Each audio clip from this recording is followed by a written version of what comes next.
Here we go.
I don't know what to think about that. Maybe, fuck it. We're all living in America, America, it's wunderbar. We're all living in America, America, America. We're all living in America, America, it's wunderbar. We're all living in America, America, America. Wenn Tanzer will ich führen,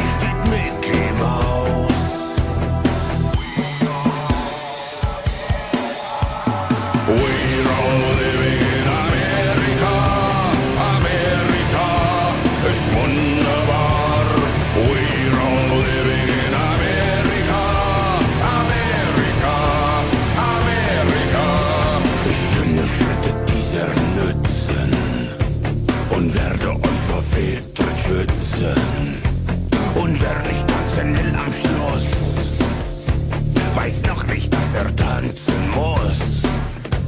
Wir bilden einen lieben Reigen. Ich werde euch die Richtung zeigen. Nach Afrika kommt Santa Claus und vor Paris steht Mickey Mouse.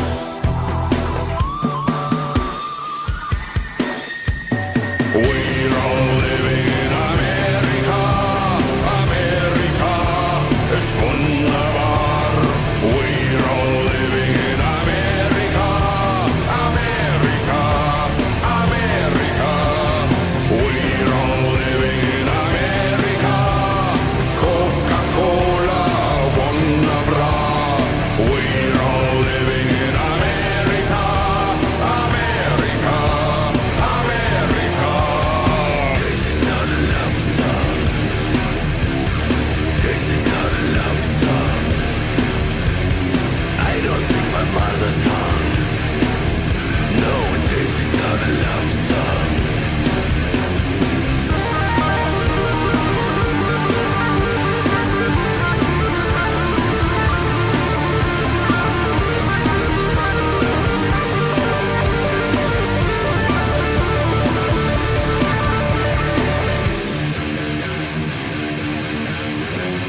We're all living in America. America ist wunderbar. We're all living in America. America, America. We're all living in America. Coca-Cola, sometimes war. We're all living in America. America, America.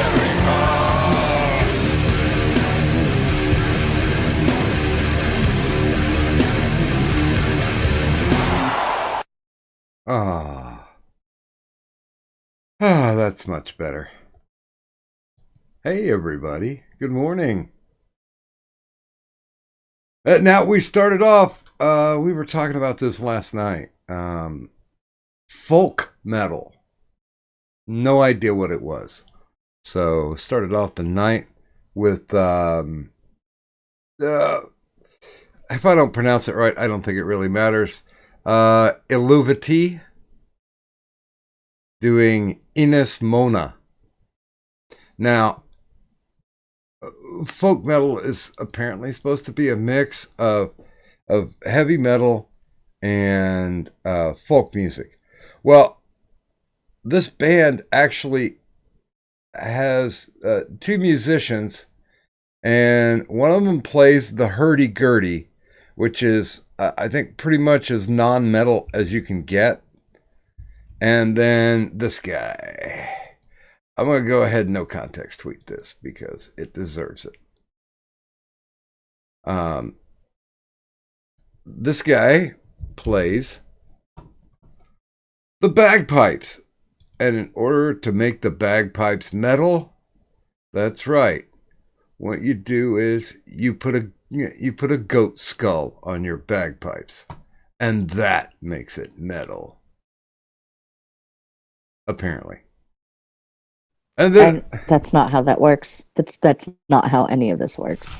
But he did have the goat with the devil horns on his bagpipe. I am crapping you in the negatory. And I even posted a picture of it. Now, that said, it wasn't bad. I think I'd have to hear a little bit more of it.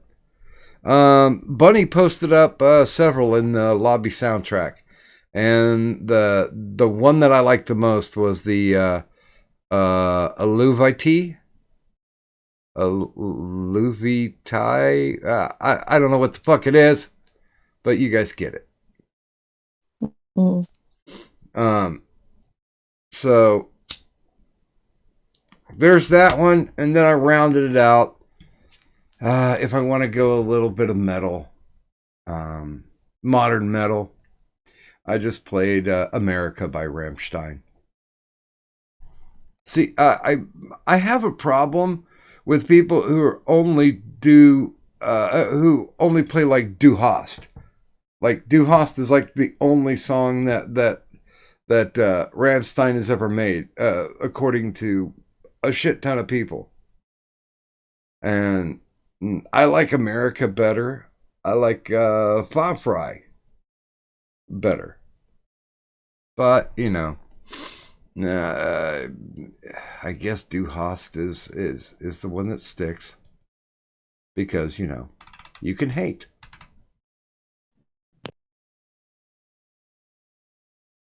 I have been told that. It does happen. Yeah, guys, you know, we were playing the bubbles, and I was going back through some of the composites that I had done. And I'm like, I really do like the IRS GTA screen. So I decided to go ahead and put that one up. Things have changed. There are people who don't hang around us no mo in there. But most of them do. IRS is like water, right? You know, it flows in, flows out. Guests are fluid. Some of them just go about their merry ways. Some of them develop a hatred and disappear.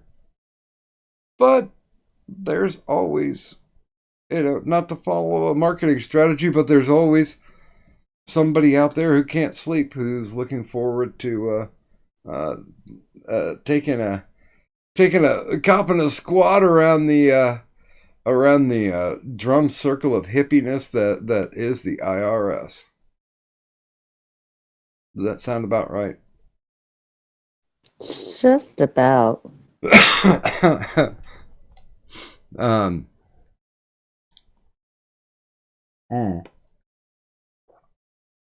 Tyro is saying, good news. Bill confirmed that he and Aiden are virus free so far, and both are in good health. Oh, well, that's good. That's good to hear. And you know, last time I talked to Aiden, I said, listen, you know, just because you two aren't together, you and Mark aren't together anymore, it doesn't mean that you're banned from coming on to the IRS.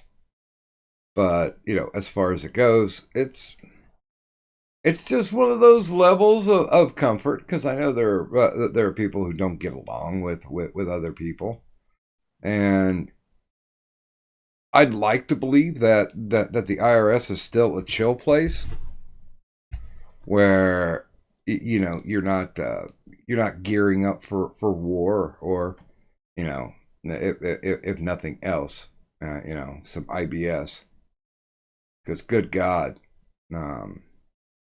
IBS is pretty damn passe at this point, I would say. But yes, I like the GTA screen. It makes me smile. I really like it too. It really, it's a good one. It's a good one. And, you know, anything that has a raccoon with a baseball bat. I don't know. I kind of like a trap with a grasshopper staring at her crotch. That one's probably like my favorite one. The Magog one that you have works so well. That one just literally came together. You know, when people say that they were inspired to do something, I just think it's when, like, either your mental or the cosmic tumblers just click into place, and it's just like, okay, chop this head off, this head goes here. Chop that head off, this one goes here. There was a little more work to a couple of them, but you know, when you get into this kind of stuff, you really don't mind, because sue me, but that seems like a definition of fun. If you're having a good time doing something, then it really should never feel like work.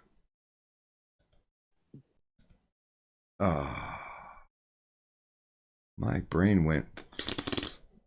I did because my fucking legs are killing me, and I guess I'll tell the story about that later. But Nursey gave me a pain pill and a muscle relaxer.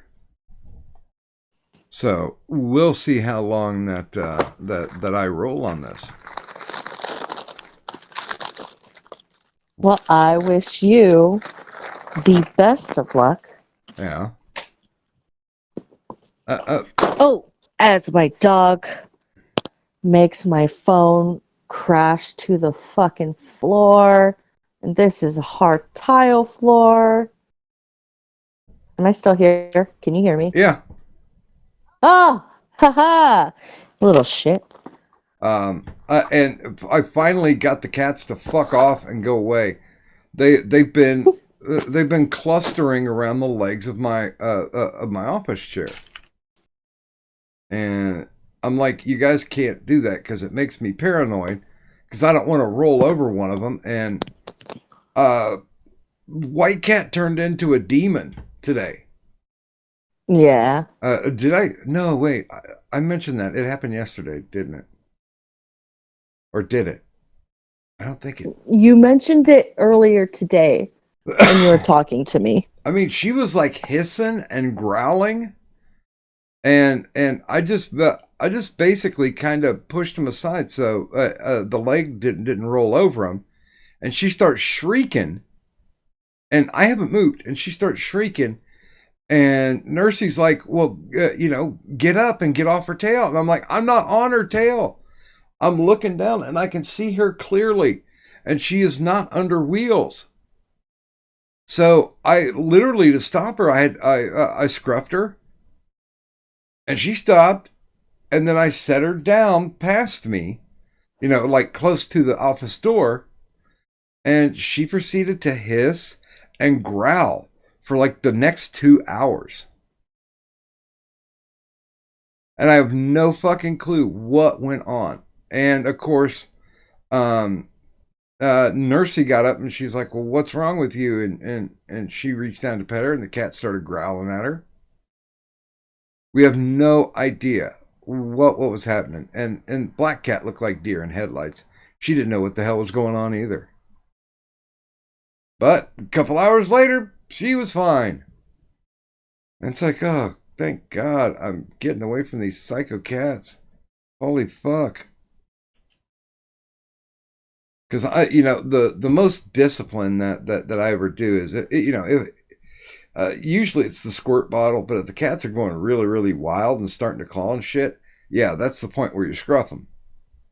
Because those of you who don't have cats and those of you who do have cats, the ultimate pressure point, I guess the human version, rear naked choke that you apply to a cat is you scruff the back of their neck, because they're used to, when they were born as kittens, their mothers would, in order to move them around, pick them up by the scruff of their neck. So they learned to stop doing anything when when the scruff of their neck is held. That makes them go completely docile.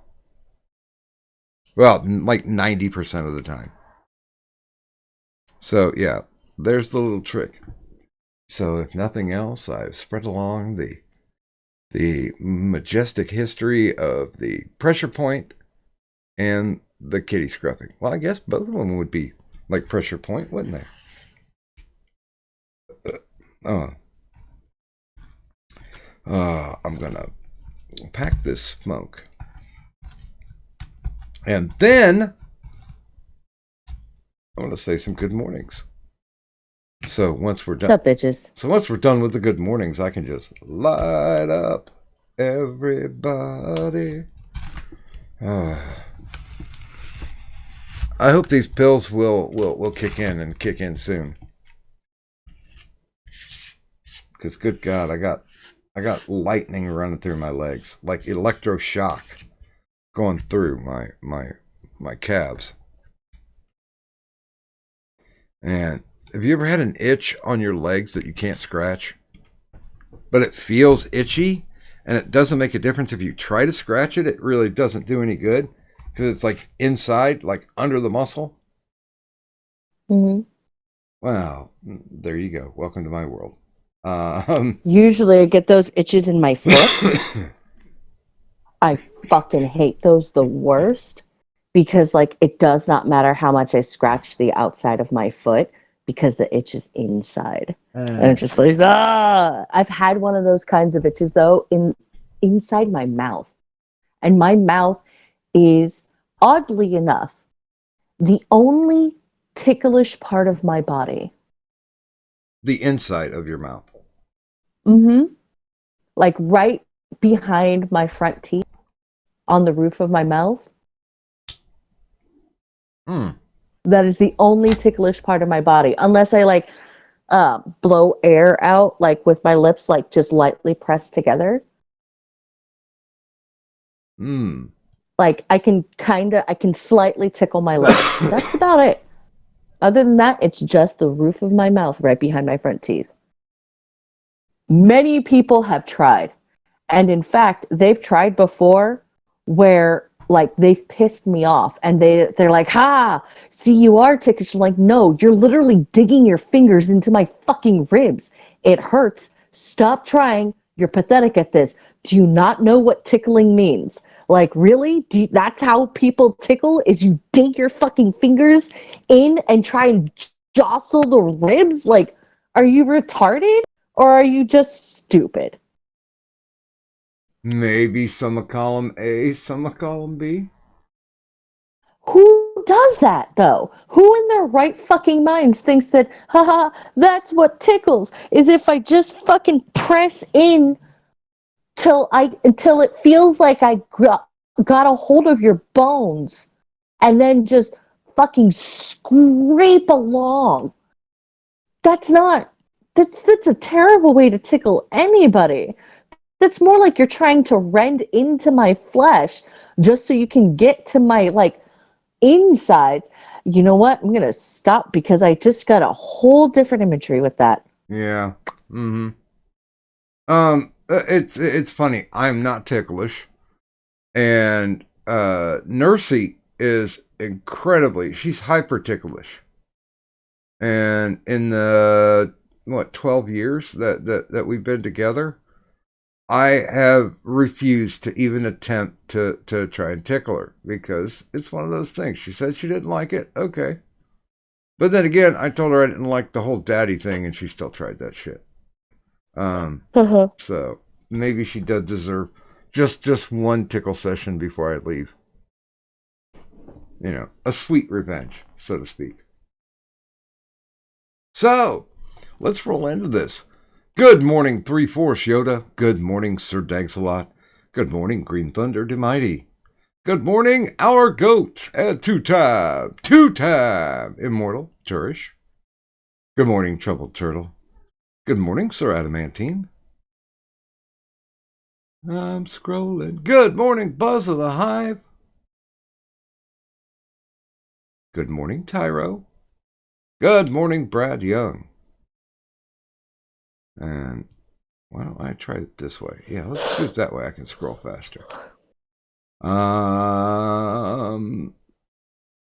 Good morning, Michael Hatfield. Good morning, Nacho Damas. Good morning, Stan Ulch. Good morning, Mr. LM. He's got a sad face, by the way. And let's see. And that's it. What's up, bitches? And bing. That's my effort for tonight because I got way too angry over the discussion of tickling. Well, I mean, you got to draw your lines in the sand, right? So I've been playing D&D, and by I've been playing D&D, I've been running a campaign. Mm-hmm. And well, to put it simply, the players don't necessarily get along. And I've just been trying to find gentle ways to encourage them to just work together. You know, just simply work together. Hey, Warlock, can you stop deciding that the way you want to show yourself being broody and showing emotions is by all of a sudden like just being like, oh, I can't believe this. And how about we blah, blah, blah, blah, blah. I get it. You're broody. This is your attempt at being broody because you don't understand what being broody is. And Rogue, I know you're Rogue and you're kind of tired of the Warlock either like killing people outright or like suddenly spouting in bursts, spurts. Fuck, bursts and spurts. Same difference of anger, but maybe don't try and like, I don't know, have small children that you're training to become assassins try and kill him. Like, don't encourage that. Maybe you two should learn to just work together. And they're just like, I'm trying to learn how to work, you know, with people, but maybe I should just get rid of all of my emotions. Oh my God, can you not think like, calm down. And then the other one's just like, well, I don't know if I can handle him being a dick to me all the time. I'm just saying, like, of course I'm going to try and either rob him blind or have him killed. And no, I'm not going to kill him myself, even though I could. But I'll calm my shit on the whole matter. And like, all right, that's cool. That's fine. What can I do to get you two to understand that working together is a good thing and is imperative for the campaign? Because I have literally said, well, I mean, can't really have a campaign if the party can't work together. Now, can you? I mean, I can. Don't get me wrong. I can get that shit RP'd and throw some shit individually at them. But I'm trying to make it easier on me. Don't mind my ramble. I need to ramble about this just a teeny little. Yeah, that's okay. That's okay. I only had one snarky thing to say, and I'll hold that till the end of the ramble. So I have resorted into basically bringing in a god that wasn't supposed to have been brought in until they were much higher levels than what they're at now. But I'm just like, oh, no. We're bringing in my god that can even make other gods not realize that they're not a god, so that this way this god can try and kill my other gods. Like, all right, we're gonna go ahead and throw that in there just to get you to, and I'm gonna have, so they both follow the same god or the same goddess, and I'm gonna have that goddess all of a sudden get attacked by this douchebag god that I created. Well, I didn't necessarily create, but I changed his iteration and I readjusted and turned him into something a little more fun. And so I took this, I was just like, you know what? You're up, dude. Like, I was holding off. I was saving you for when they like went through like a few more like just basic monsters and stuff like that, because I could create some pretty stupid monsters. I'm sure you remember the fucking the Ursa Wraiths and the Coloswine. Those were stupid and I love them so much. So I just plucked this god and I threw him down and I had him severely injure one, and she's like one of my like DMX machinas. When shit goes down, I can have her pop in and just be like, your bullshit ends. And it ends because that's how I created her. I created her to be one of, I have basically like 3 DMX machinas. and she's one of them. And I have another douchebag god that was able to injure her in a severe manner to where she's going to be out. She's not going to be able to help them. Like, y'all are going to have fun with this. Now you two have to learn to work together instead of like having my goddess be like, I wish you two would stop your bullshit. But no, they won't stop their bullshit. So here we go. Like, boom, God, injure, and like took him like a fucking ice pick and all over her. And now she's just kind of out. And now they're just like, all right, so we're going to work together and get this shit figured out. Wait, was that your ice pick stabbing sound? Yes. It's also my multiple locks being unlocked. Oh, I was going to say that kind of sounded like a rabid chipmunk just waiting to pounce. I stole that sound from Zell. He was talking about stabbing somebody repeatedly, I think with a needle or an ice pick, but he's just like, I'm just gonna, and so he would make that noise, and so I kind of like jacked that noise because I always remember that because he would make the like stab motion, which for him it looked like he was just jacking off like a really small dick, just like really fast. And so like, which that's actually really easy for me to imagine because I mean it's Cell. The only difference would be it'd be in front of his mouth as he's waiting, but it's like he's giving an angry hand job. You know, but that's the look, and it's the angry hand job. Except he wants the jizz in his ear, so he's holding it right by his fuck. Anyway, I digress. So yes, that's my stabbing sound that I stole from Zell. Okay. Oh. Shang. Okay.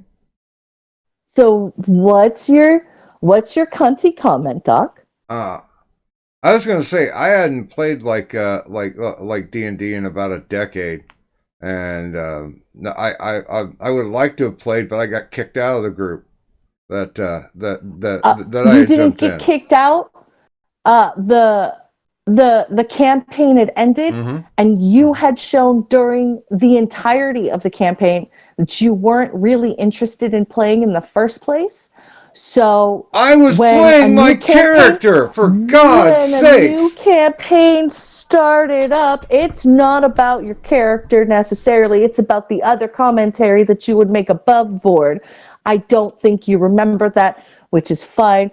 I'm not arguing this point with you because it's null and void and it doesn't matter. But see, here's how you figure out whether or not you've been kicked out of the campaign. If everybody else but you is invited back to play, you have thusly been kicked out of the campaign. When the other two people came to me, they're like, we really want to like keep playing. We really wanted to keep going. I came up with another campaign idea. I said that I wanted to play too, but fuck me.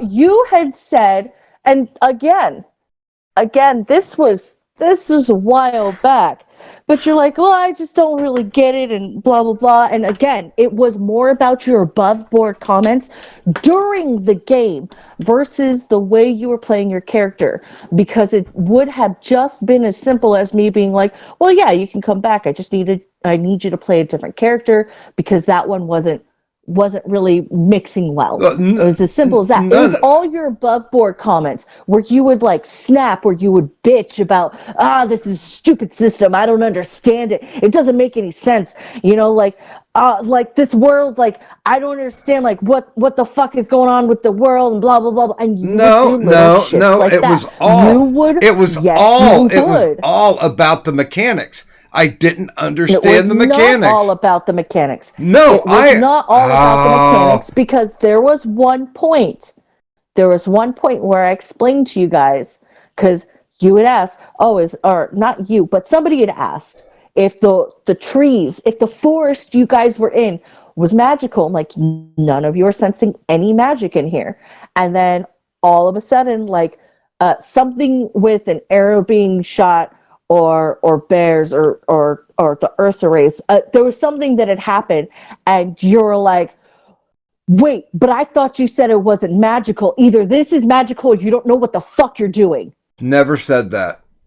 Yes, I you did. never said that. I never. I can bring in both people. It's female. It's female memory. To fucking vouch for that.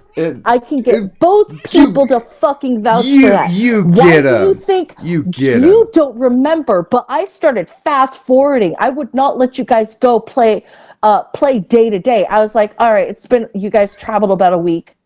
And you finally reach like this part of your destination. Yeah, I'm like. You notice when I started doing that, that was because of that. I was like, I was like, what the fuck are you doing? Why don't you just kill my goddamn character? If you didn't like it, you should have killed it.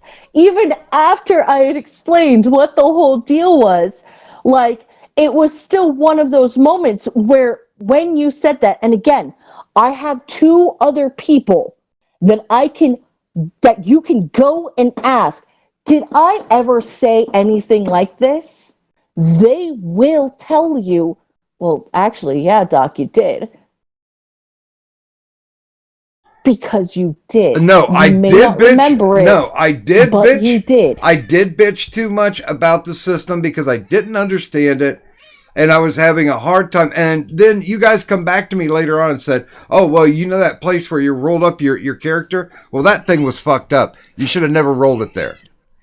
But that's what I was told. Yeah, that's because that whole system or whatever didn't take into account the fact that I do the 90-point buy. And on top of that, I also do max HD. When it comes to your hit dice, I do the max. I don't make you roll for that because, like, I'm not trying to fuck you guys on your health.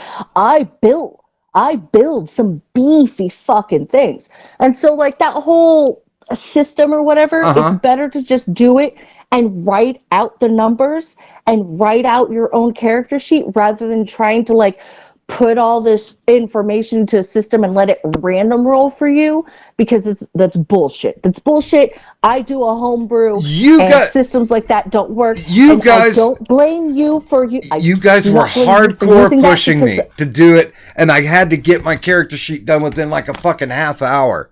So yeah, I was frustrated going in, but I played my character like I said I was going to play my character.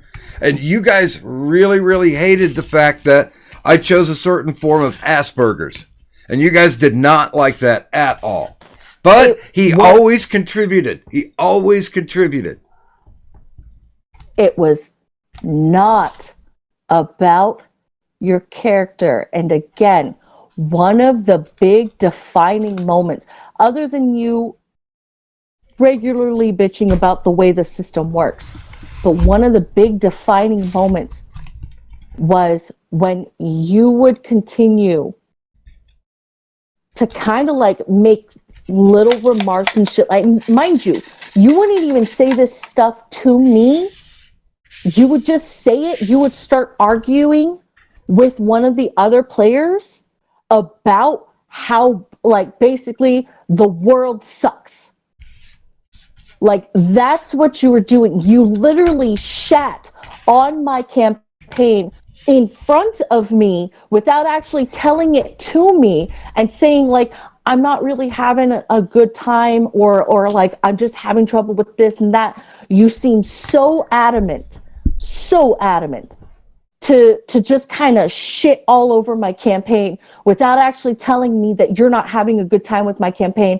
But all of us, all the rest of us, me and the other players, all knew it. We all picked up on it really fucking fast, like, and really hard.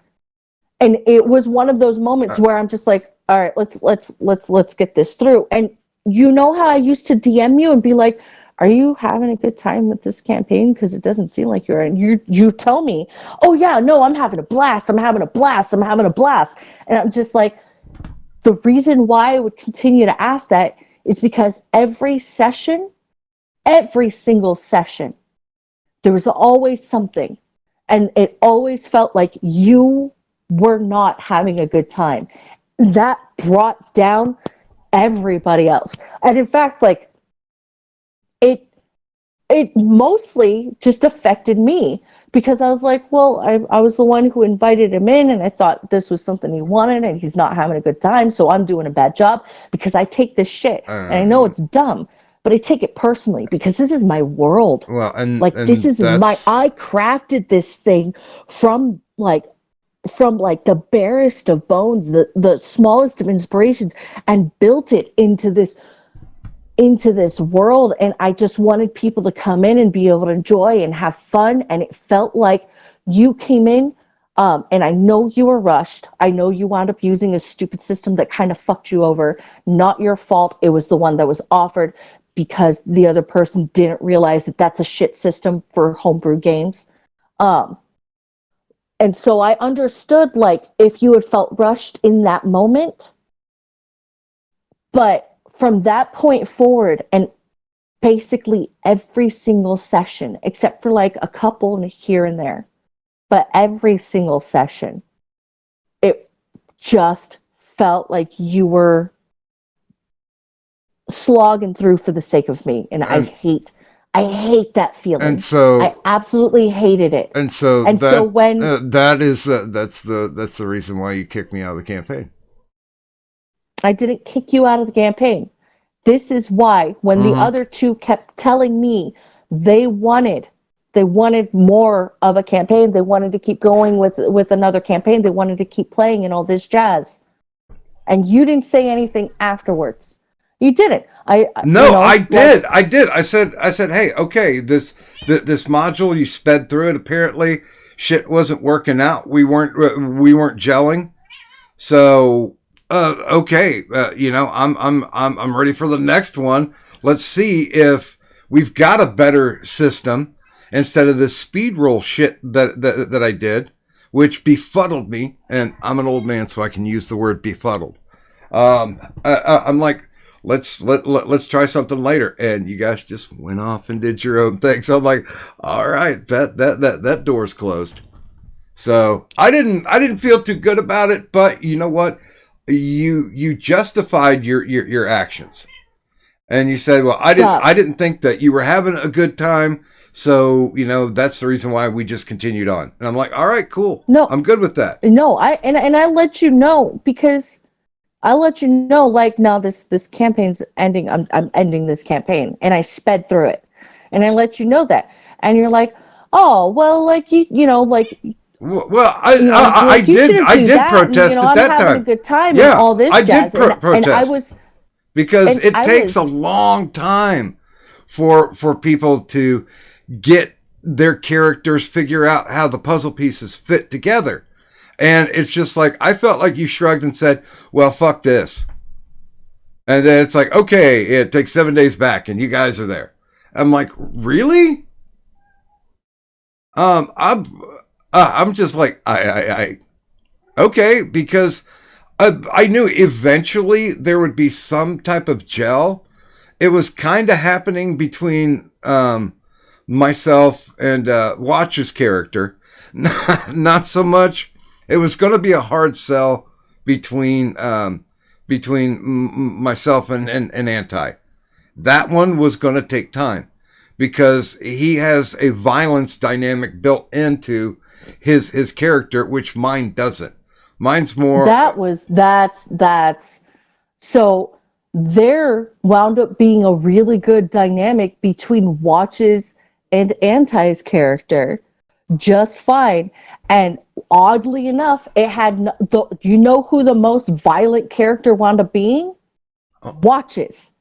So you saying that Anti's had a violence dynamic built in, that's some horse shit. That's some horse shittery. No. It's stubborn assholes being two stubborn assholes. Because he was always talking about killing something. And and when he'd go in and slaughter, he would slaughter. It wasn't just stabby dead. He would slaughter whatever the fuck it was. And Watch's character did not. No, listen. That's violence inherent in the system. His character did have, it wasn't a violence dynamic built in. They would keep track of their kills because of the fact that it was their way of keeping track of like, okay, this is how much stronger I'm getting. If this is like, if I can get strong enough, I can get to my ultimate goal. Their ultimate goal being to defeat an ancient red dragon. That had murdered his entire family. You are making excuses for his gameplay. You cannot tell me that he didn't slaughter everything that he came across, any opponent, that he did not turn them into a bloody red pool. He almost died a couple of times. Your character never got touched. And in fact, your character did some pretty good damage whenever he would hit. That's because I was long distance. Watch's character, Watch's character was not so much about the killing, but they did a lot of fucking work too. And like I said, I'm not saying they didn't. In the end, I am saying he had a violent character. He had a character that was built on the premise of violence. I mean, he wanted to kill his own god. It wasn't his god. Or he wanted to kill all gods or whatever it was. No. Let's see. By the way, good morning, Bastard Beast. Good morning, Victor Rand. Good morning, Zell, who says, announcement, new show starting next week with a brand new co-host, the Doc and Zell show.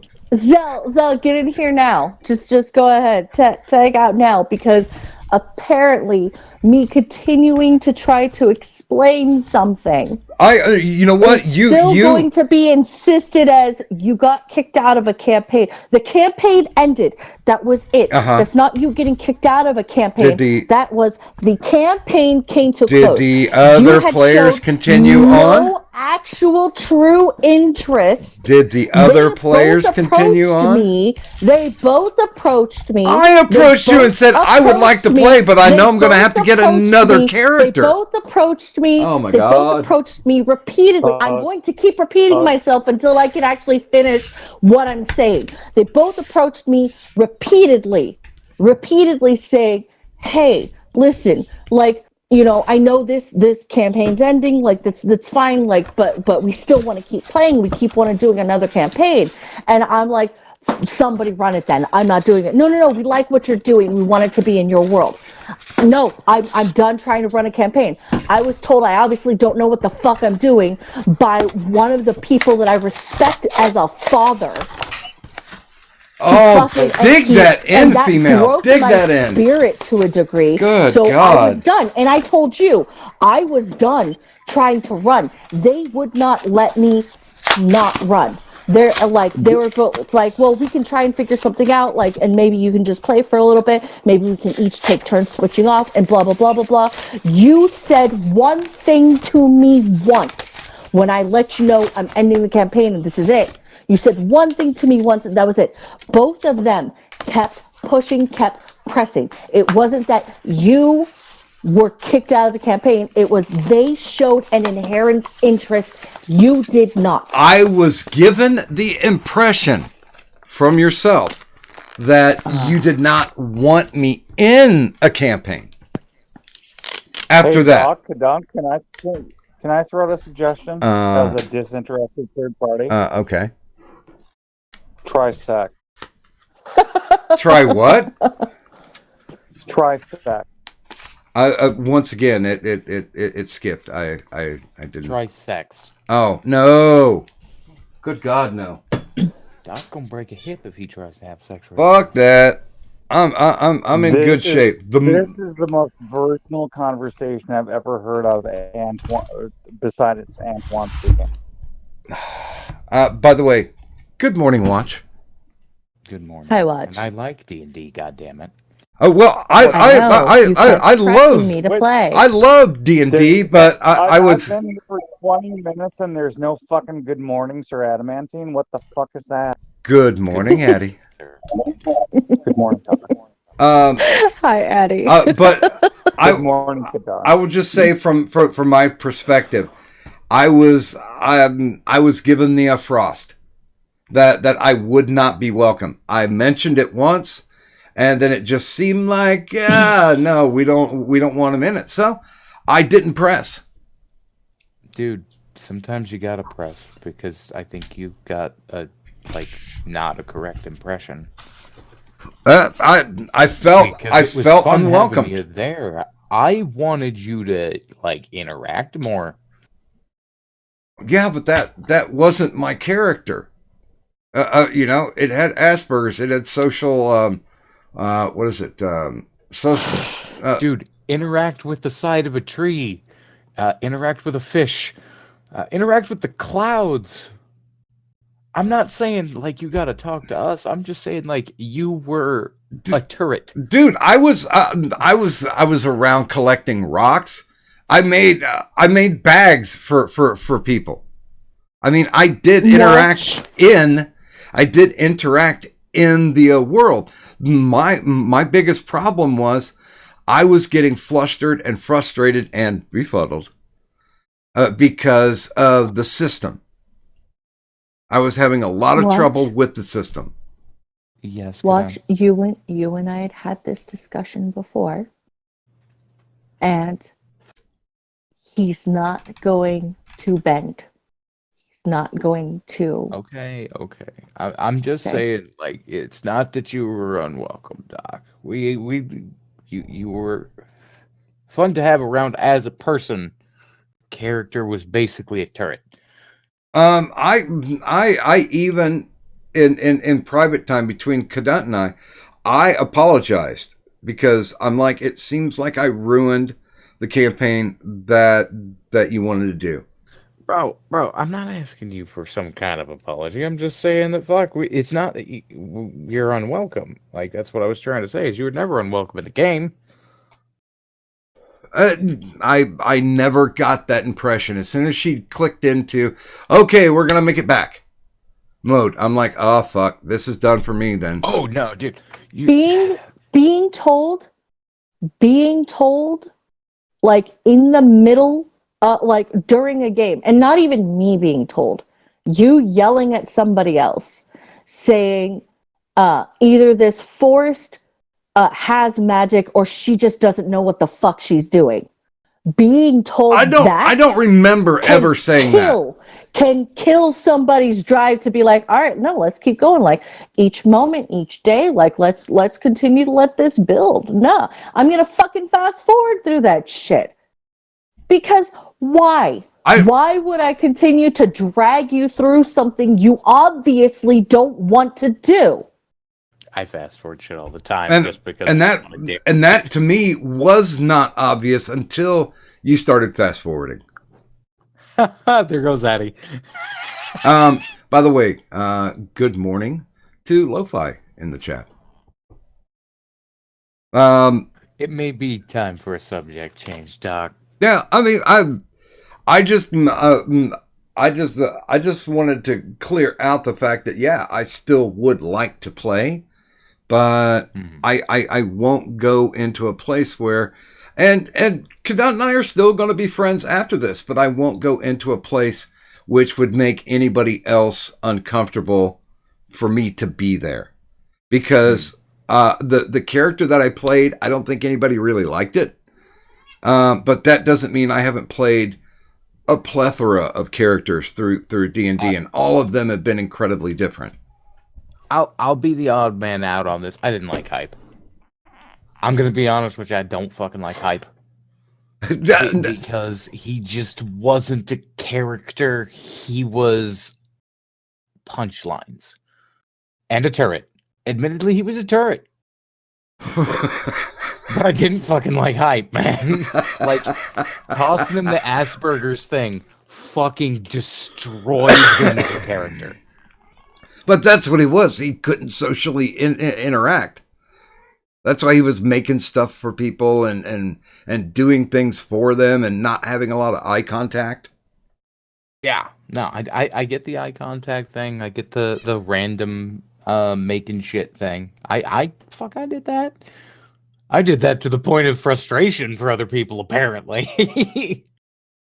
No, but it's that whole thing of I still will do the thing where there's this vast amount of bullshit going on, with the character. And Hype's fundamental character flaw was enough of a fundamental character flaw that he was not a good character. Now, I'm not saying he wasn't well written. I'm saying the character himself is not somebody that should be in a party-based adventuring group. And I'll be honest with you, I think it would have developed a little bit better, but we went into fast forward.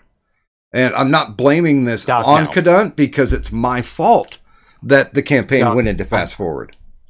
Okay, Doc, I'm telling you right now, it wouldn't. It would not have gotten any better. It would have only gotten worse. I don't know. Would have killed you. I don't know. And honestly, I still would have been okay with that. If it's a natural character progression, I'm good with that. Okay, Doc, hear me out. Yeah. We have two very insane people that were in the party. There was Hype, who couldn't socialize with anybody, and we had Maldrick, who was a psychopath. Oh, yeah. The psychopath was more impactful on the story, not because she was a psychopath, but because she did shit all the time. Hype made things and shot things and occasionally walked up and said, "Whoa." Mm-hmm. Oh, and don't forget, hey, furry babes. Yes, furry babes. Hey, furry babes. Yeah. By the way, only their ears and tails had fur. So, like... that would still make them furry. Anyway, let's go ahead and change the subject. But if I do ever get back into your world, and I don't think I disrespected it, but if there's more votes to the contrary, I'm accepting it.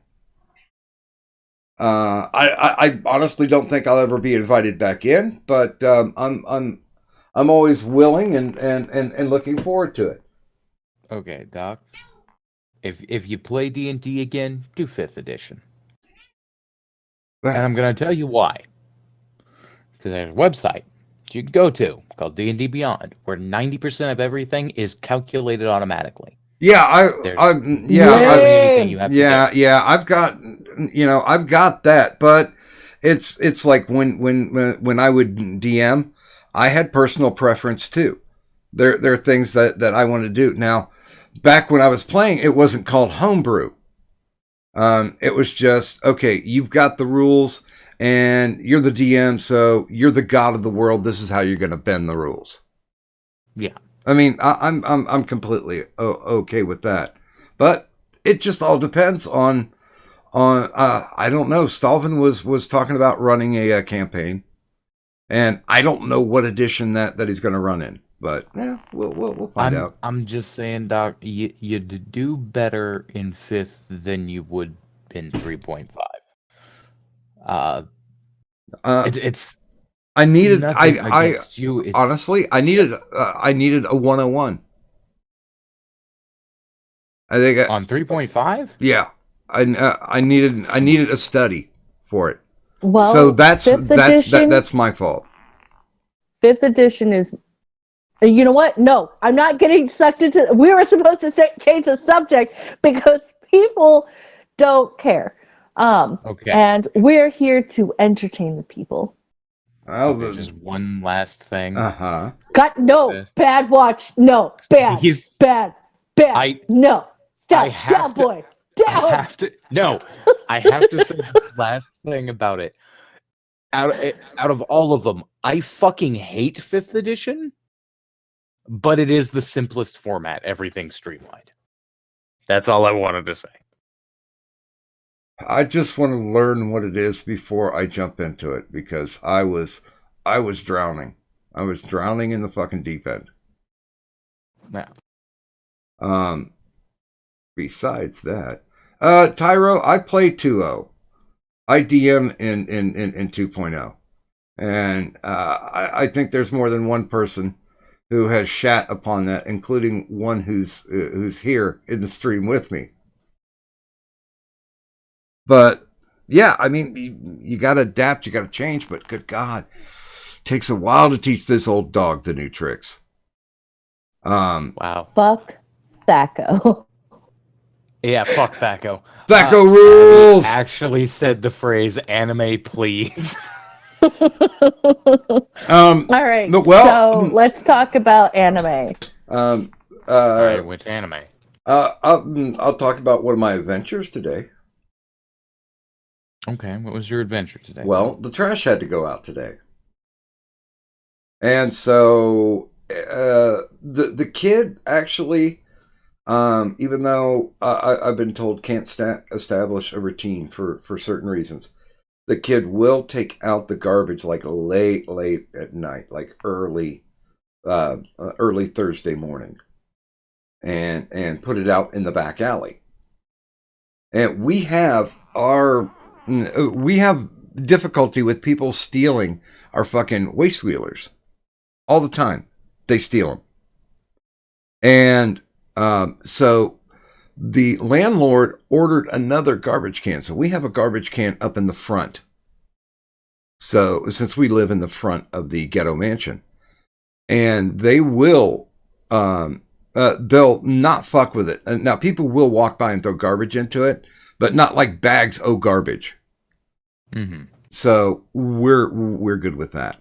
So basically, the kid will take the front can and take it to the back. And I stress the importance of, since this one isn't tagged, once you hear the trash, the trash trucks roll by and pick it up, you got to go back and get it because somebody will steal it and take it somewhere.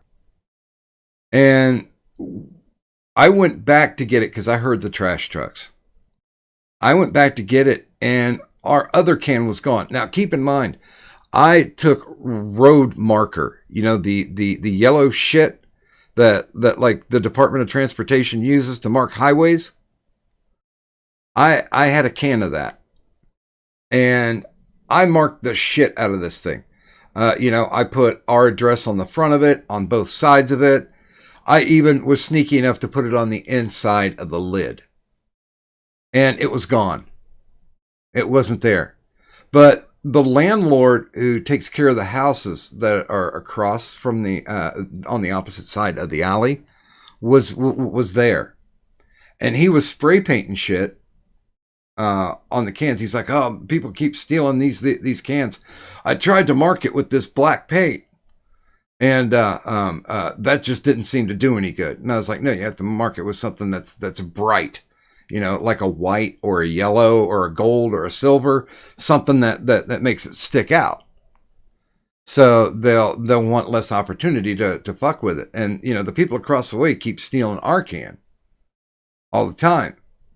And he's like, "Oh, well, that's my house. I rent that house, and we got new people in." And I was like, "Oh, did the last ones get busted for drugs?" And he's like, "What?" And I was like, "Did you just buy these houses?" He's like, "Yeah." And I was like, "Well, what happens normally is when the person gets busted for drugs in that house, basically the gang still pays the rent on it, and they move a new family in, and it's always a family. So they think they'll have less opportunity of getting arrested because, oh, look, there's some plastic slides outside of the house. They couldn't be dealing drugs." And I'm like, "Dude, good luck with that, because they've stole our trash can again." And he's like, "Well, I thought I saw one that was spray painted yellow that was down at the end of the end of the alley, and that's like a full block." So I walked all the way down, and there was none. There was nothing there. And I walked back up, and I'm like, "Nah, there wasn't anything down there." And then I looked across the street, and I was like, "Wait a minute." And I went over to the trash can that was across from us on the alley. Guess what? The road sign yellow that I'd painted on it, somebody had taken black spray paint and covered it. Looked like almost the exact black spray paint that our new landlord from across the way was using that day. And I was like, some people will try to be tricky about this. And he's like, well, what do you mean? And I lifted up the lid, and there, clearly spray painted on, was our address underneath it. And I was like, see, some people just don't have any common courtesy, and they just try to steal stuff. And I wheeled it back over. And the funny thing was, he took care of everything on the sides of it except for the back and what was underneath the lid. So it still had ours marked on it. And I was like, dude, I would appreciate you stopping by your tenants and telling them to stop stealing that they roll them into, and they lift them up and they dump them on whatever side that they pick them up, and they set them back down on that side. There's not guys who grab them and dump it. This isn't a 50s movie. So I would appreciate if you would tell your people not to use our trash cans, because if not, I'm gonna just drill a hole and lock the fuckers, and then I'll unlock them on a Thursday when trash is supposed to come. And he's like, well, how do you know that they were using the trash can? And I was like, we only have one type of trash bag. My wife is incredibly anal about the type of trash bags that we use. So we only use one type of trash bag.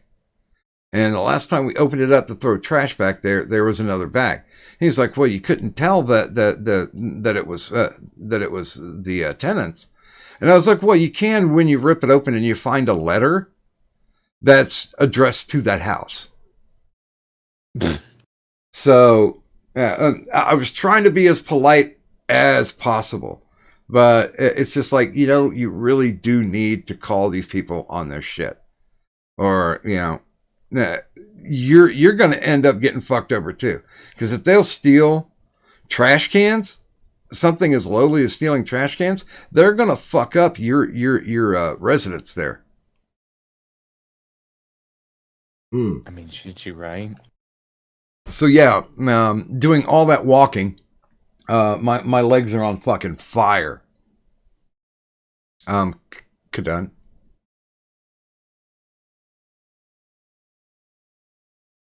Kadun.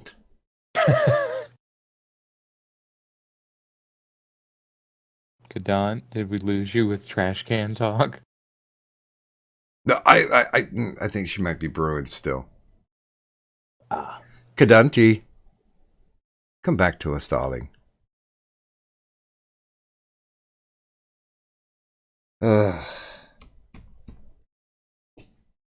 Good God. But yeah, that's one of the things that had happened today. Kadun, are you going to come back, or do I just end the stream at this point? I mean, because I mean, it seems like something that we need to work through at this point. She might have popped out for a smoke or drink, says Tyro. And 340 says, why not both? No.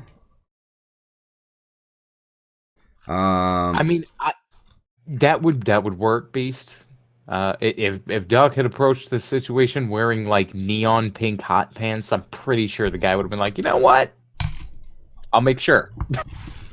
Well, this was one of these landlords that you run into. They're like, oh yeah, man, I got this building for incredibly cheap, and I can rent it out. And he has no idea what he's in for. The people who owned this house before the new landlord, they had like 40 properties.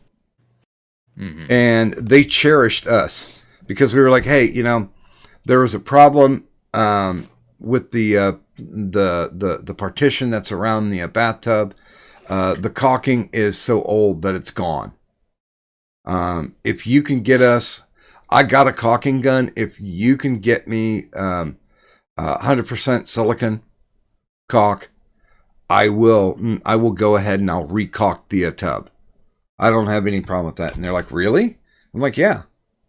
And the first thing that we did when I got into this house was I went through every single room, pulled out I ended up with about 3 or 4 pounds of nails that were still sticking in the walls. I pulled all the nails and I spackled all the holes because I have a buddy who works in construction and flipping houses.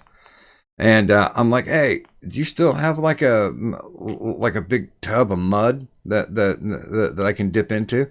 He's like, yeah, we got one that's like half dry. So, you know how that works. If you want to crack the top of it, you can have anything that's good under it. So I brought that in and I spent like 2 days spackling everything, and even fixing like punches in the wall and shit like that.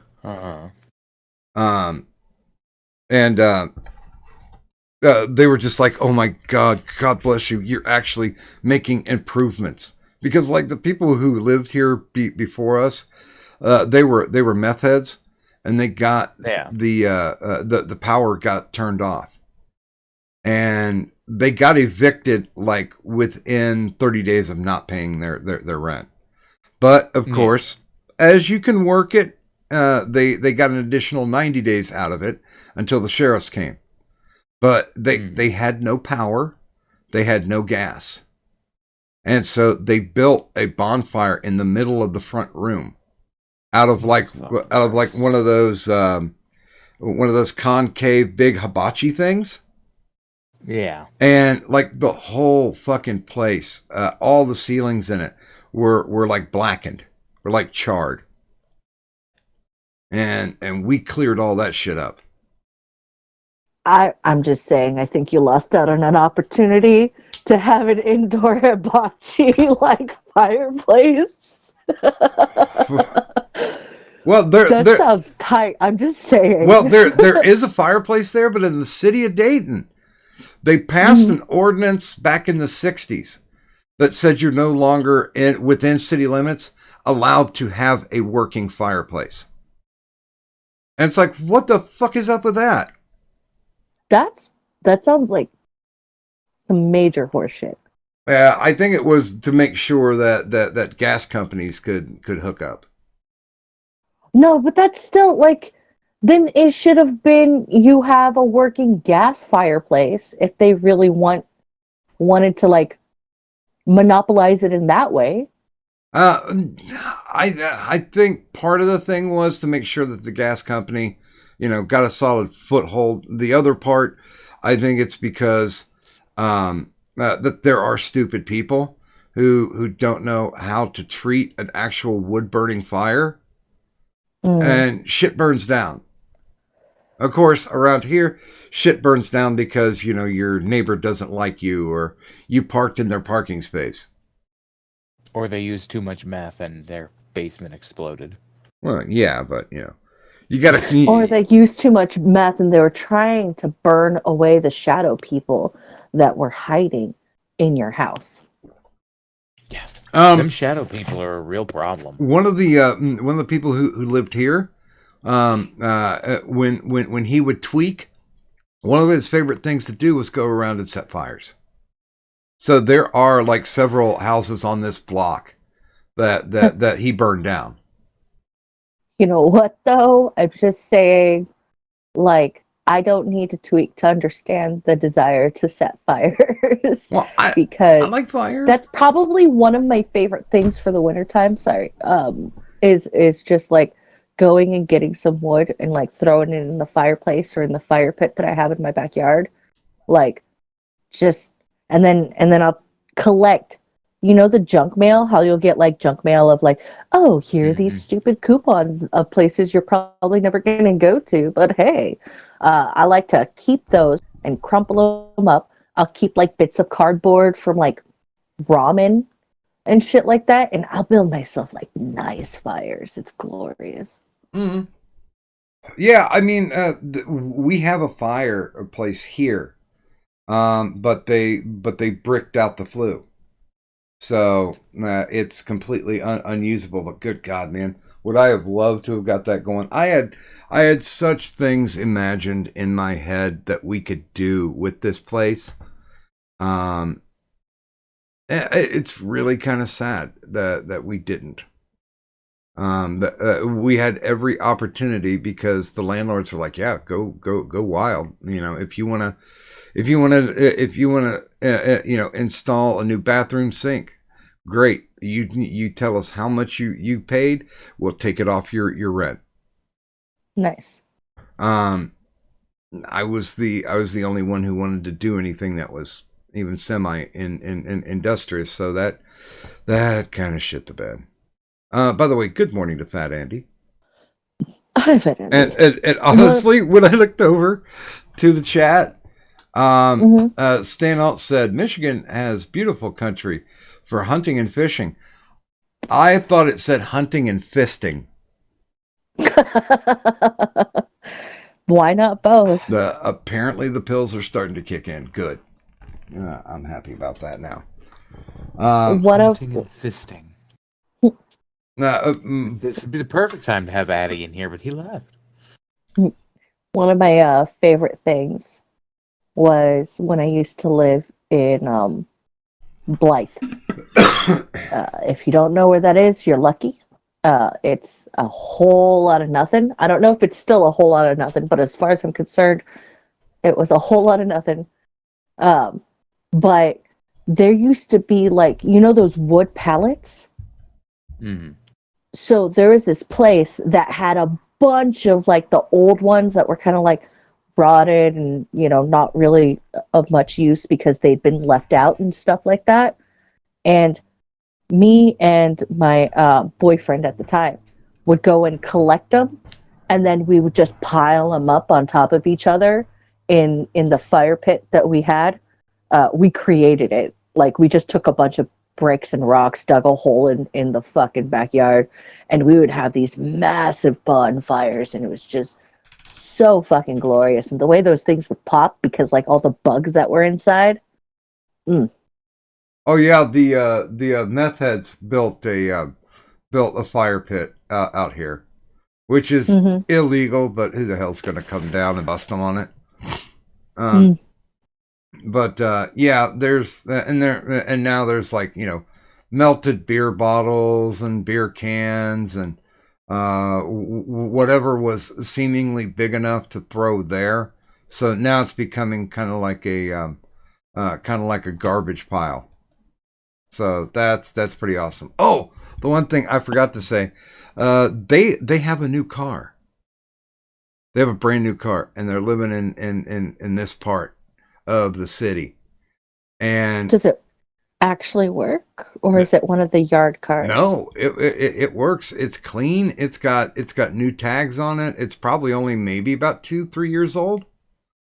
And she comes out of the back and starts to admonish the landlord that's across the street spray painting cans. And she's like, "Don't get any of that paint on my new car." And I'm like, "Sweetie, he's across the street. The paint's not going to go all the way across the street. It's not going to travel 10 feet to get onto your car. You're all right. Go back in the house." So your neighbors are meth heads, right? Yeah. Are they the kind of meth heads who just, like, got dumb and dipped into their own product, and that's why? Or because otherwise, I can't see how they could have afforded a new car. They wheel and deal. Okay. So I'm just looking at how the chat went into fisting for like 6 posts. people apparently it's a good subject. People apparently like it. I know. Yes, I know tell us several about people. Fisting, Kadan.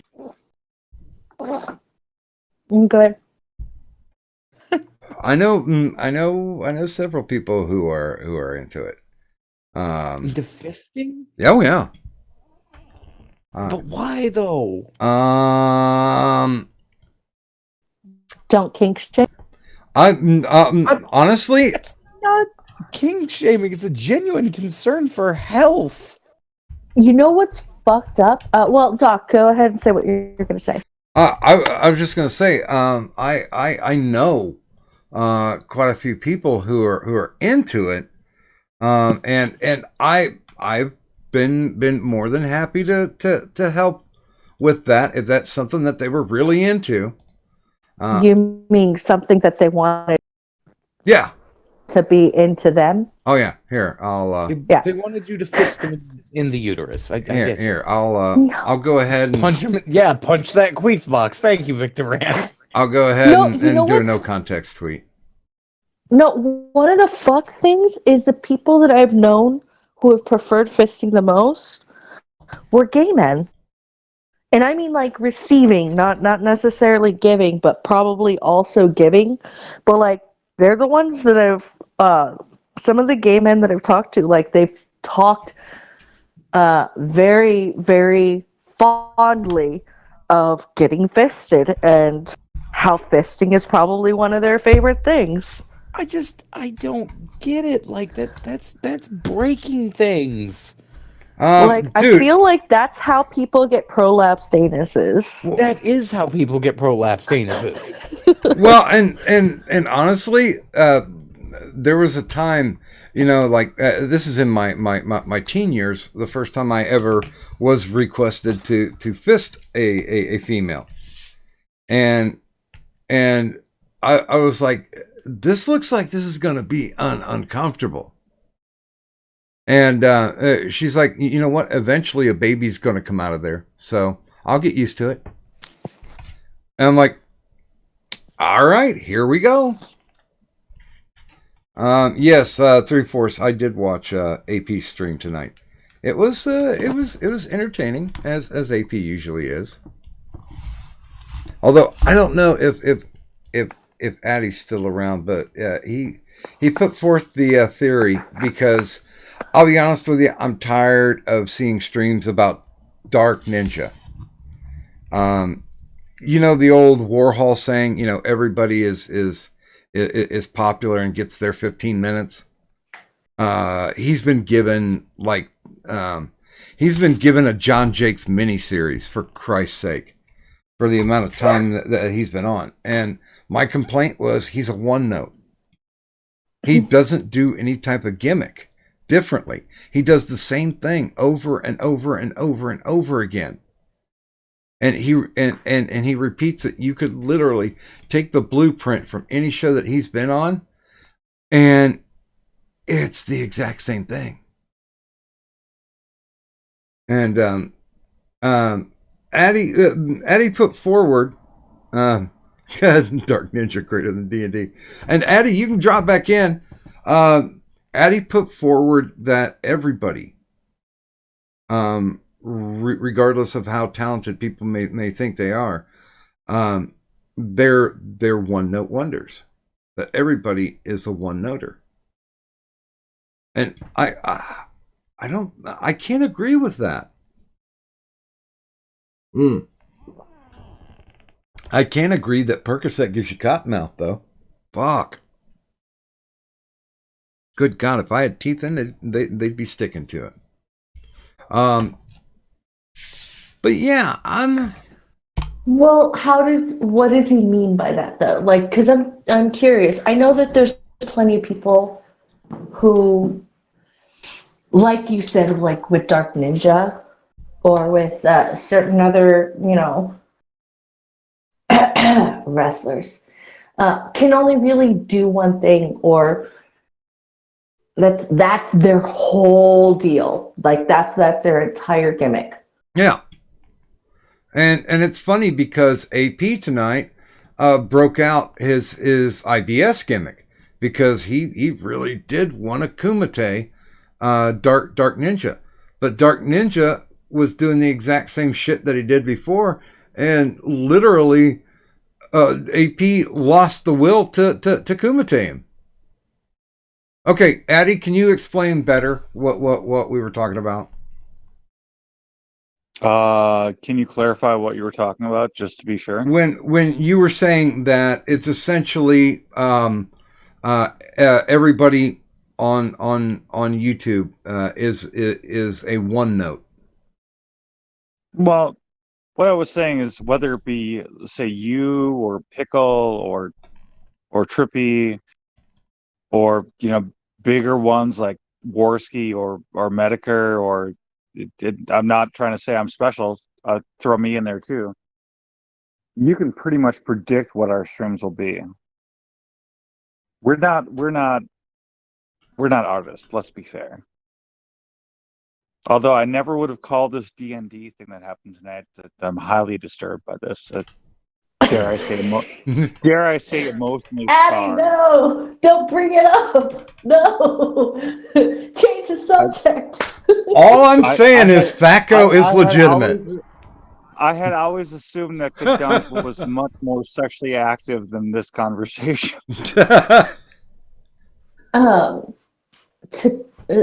Okay, so real thing here. I haven't had sex in a little over a year. I don't need to know.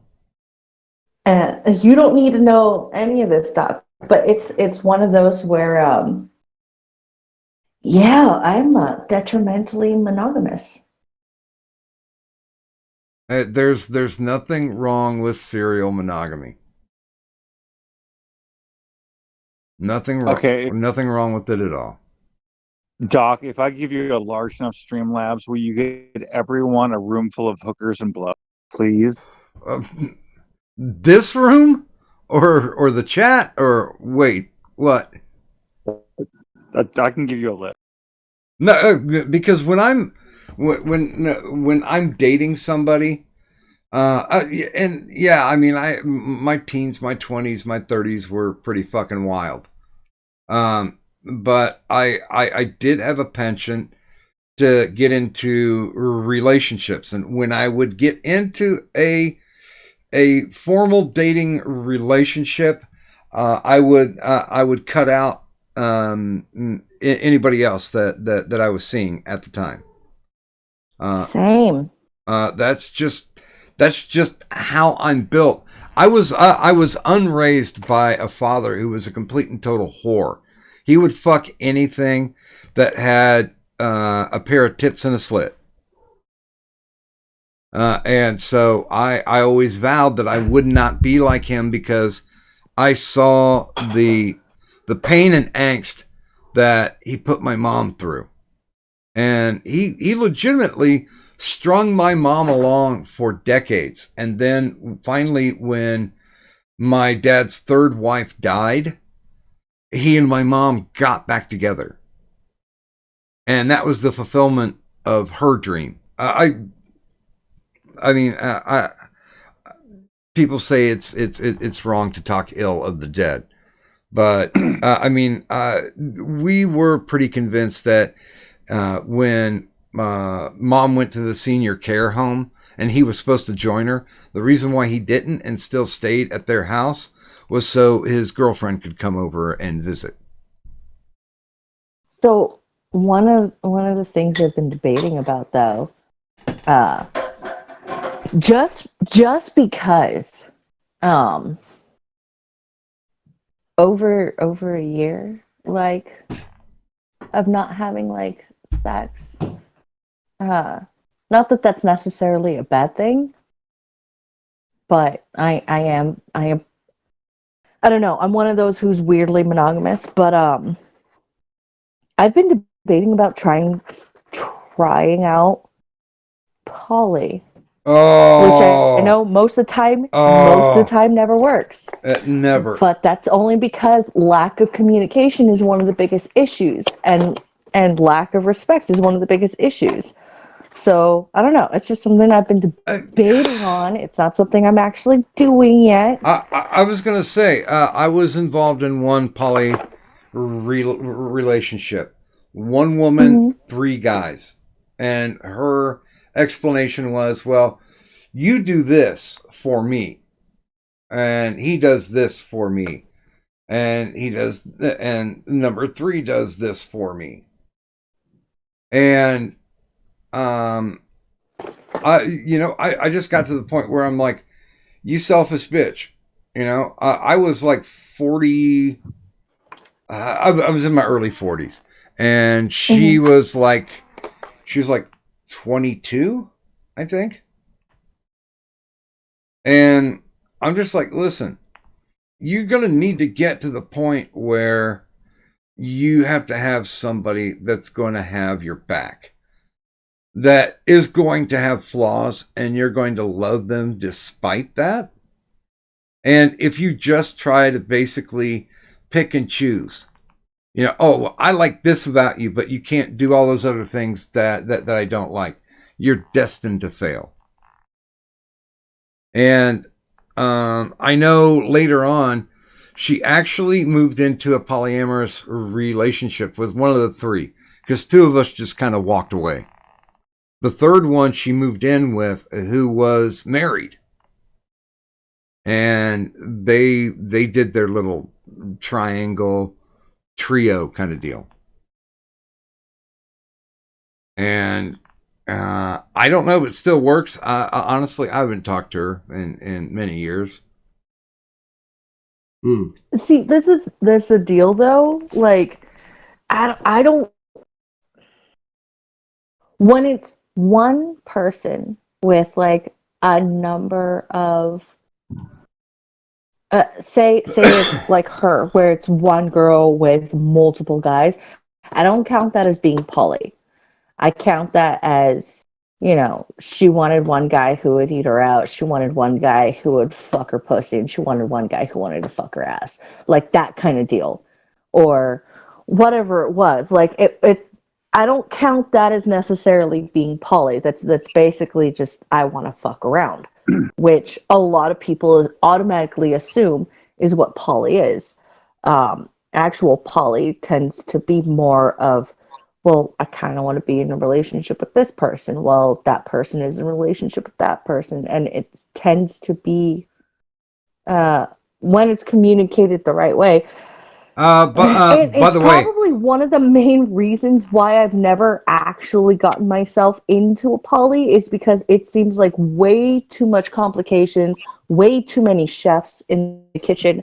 And when I say I'm monogamous, like I'm dead serious. Like it wouldn't be me being, and if I'm going to be in a relationship with somebody, I'm one of those who, like, if I'm in a relationship with you, we're having sex. Like that's one of my rules. Like I'm going to blow you, you're going to pound the ever loving fuck out of me. Like it's just gonna be like that. And on top of that, we can cuddle and snuggle and whatever. And then every once in a while when we're in the mood, we'll have like angry sex where we're fighting to see who's the dominant one. And that's kind of like, that's kind of one of the things. That's why I'm. But get back in the friend zone. Not, God damn it! Get back in the friend zone.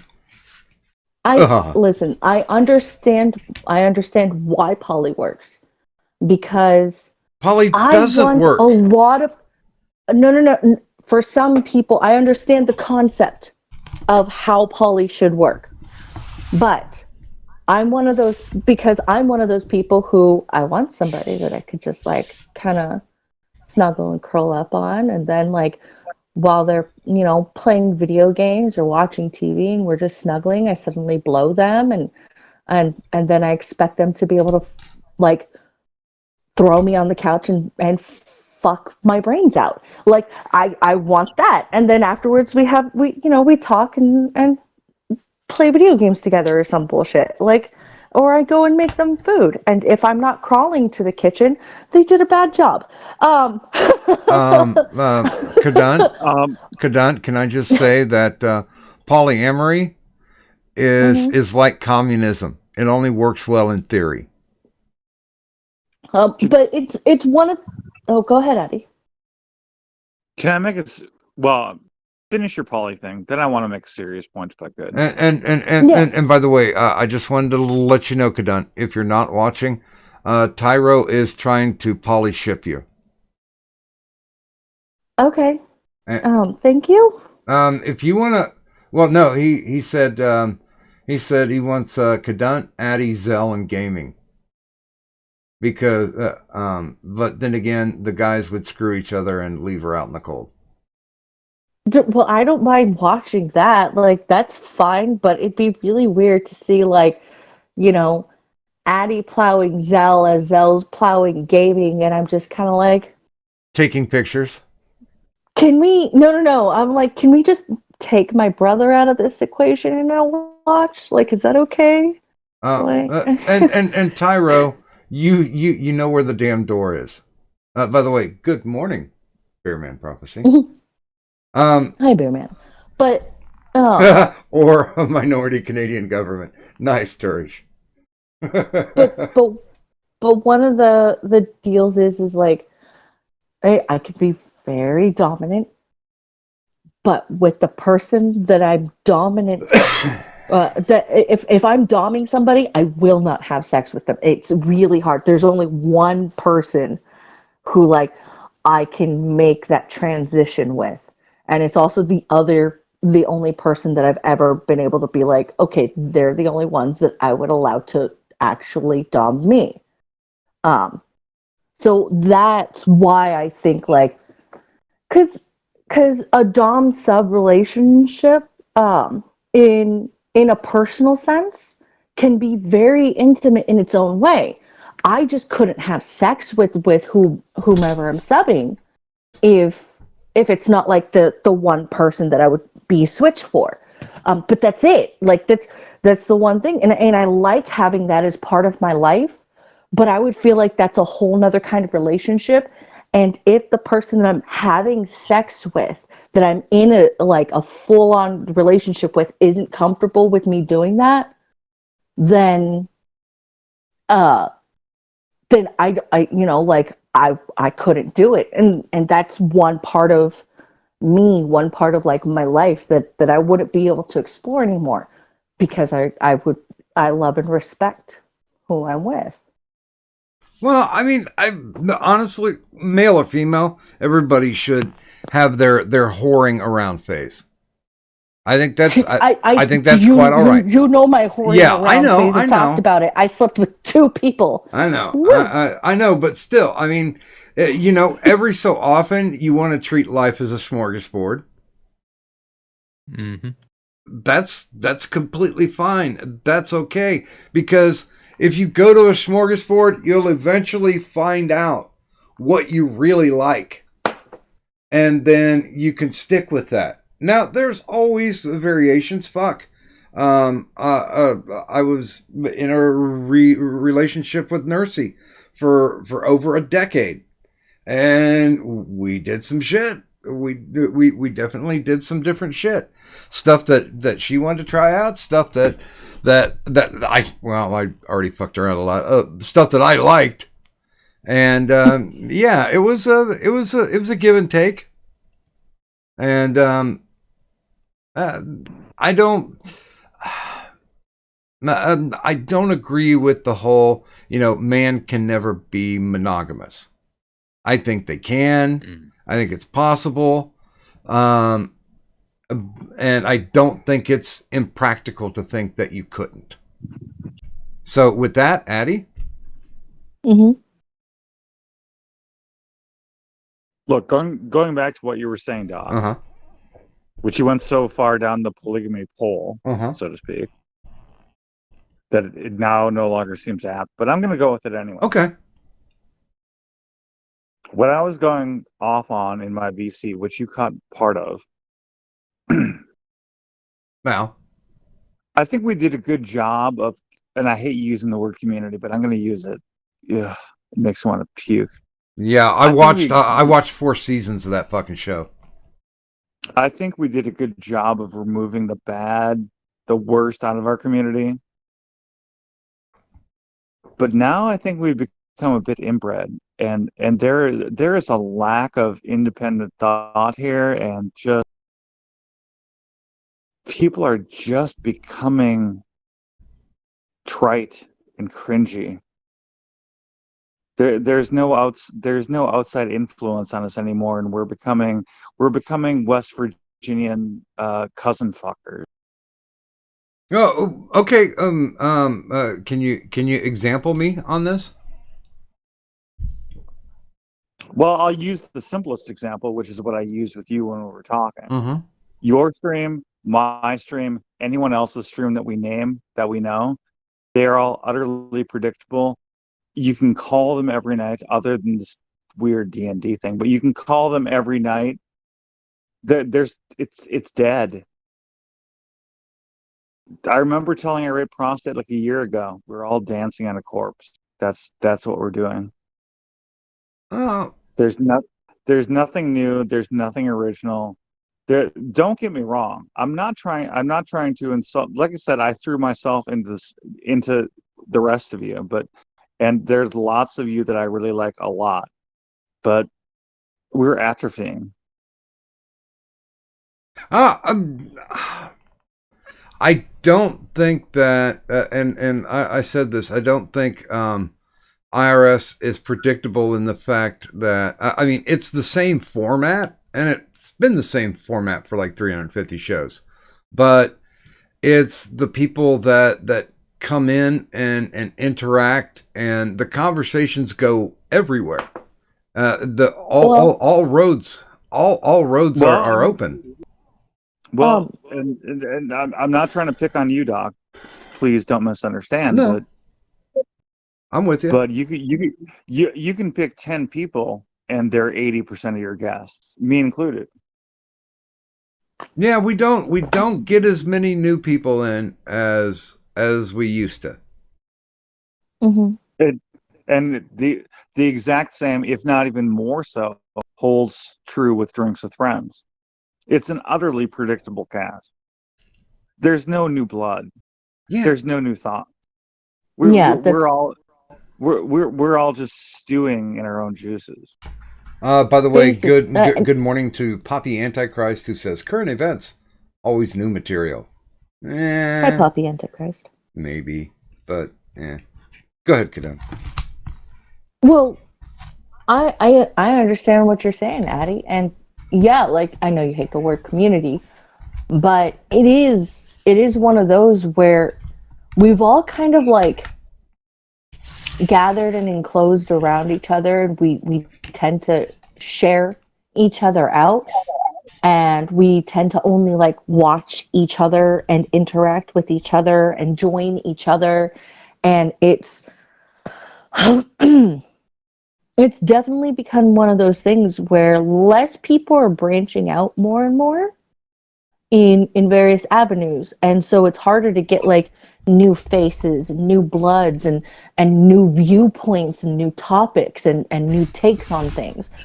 It does happen every once in a while. It's very rare, very few and far between, but it's still one of those where a lot of people have started more or less enclosing their circles. It's still the same old beefs, like the closest to new blood that I've seen is Dark Ninja. Ugh.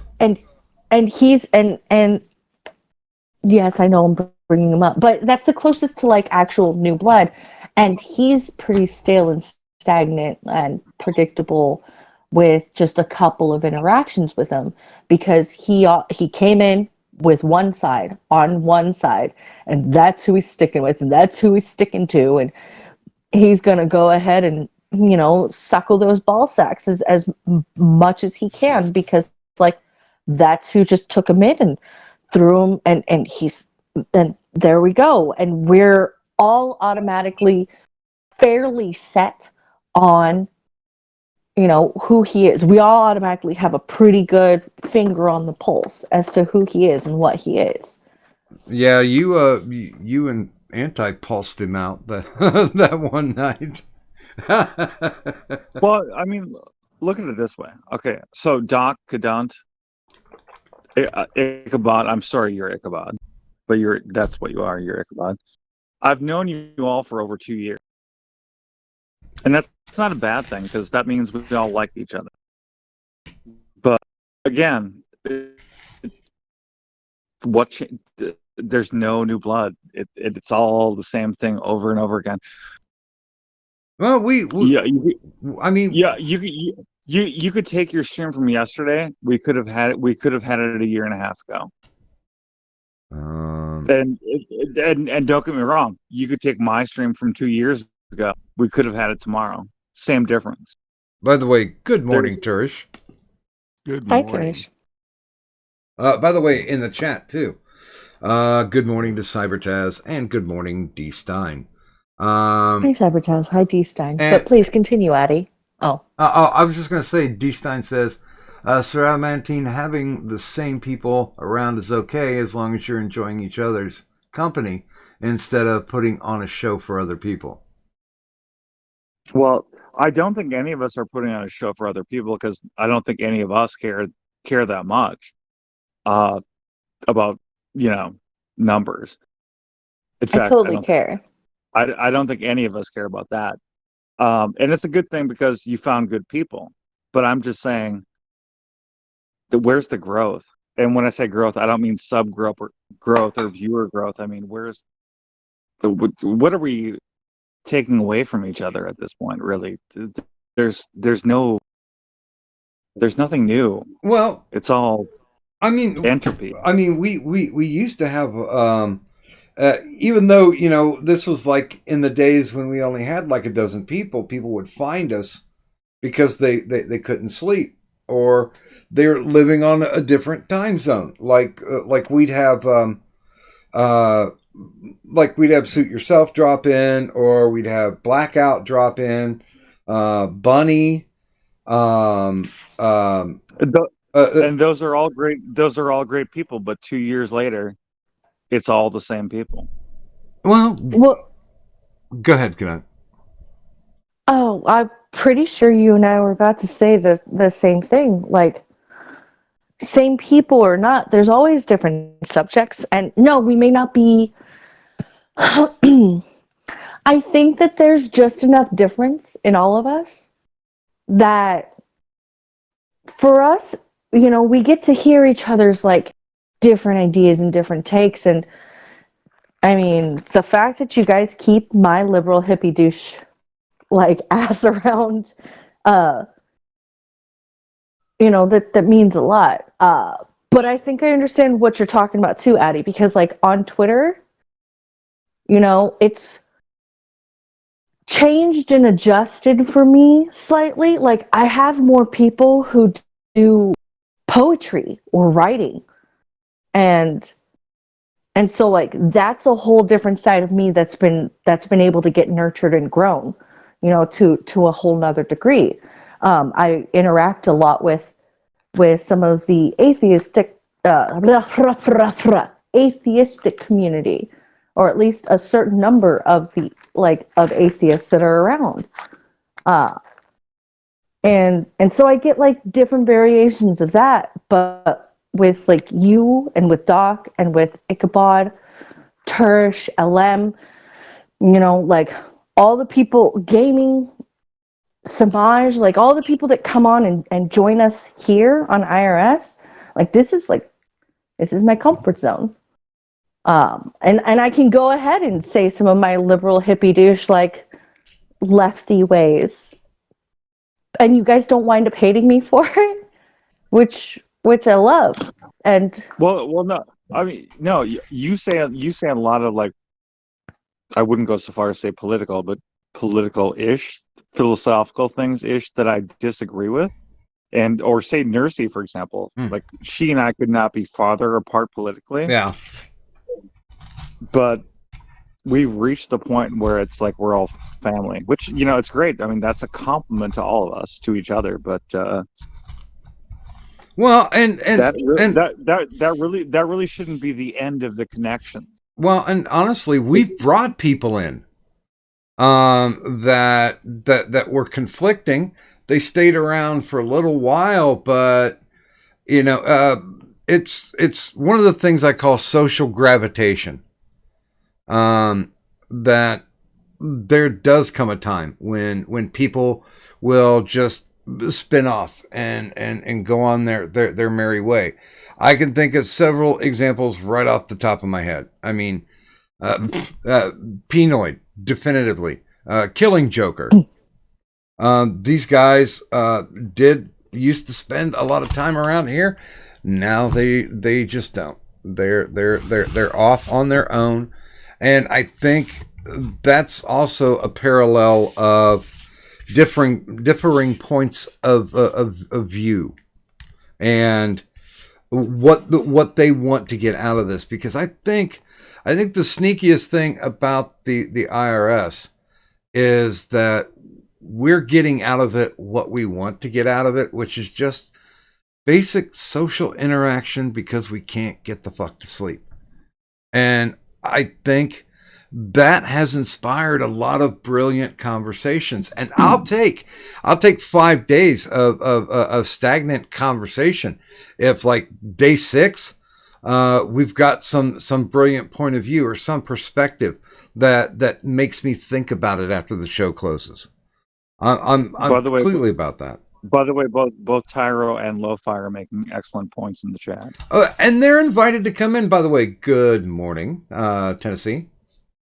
Hi, Tennessee. Yeah, they're more than welcome to come in. I don't know if they forgot how Discord works. Well, Tyro might be going to bed soon, and Lo might be at work, so that could be it. But if not, like, join us if you want. I'm blaming It's understandable too. Well, I'm blaming it on social retardation.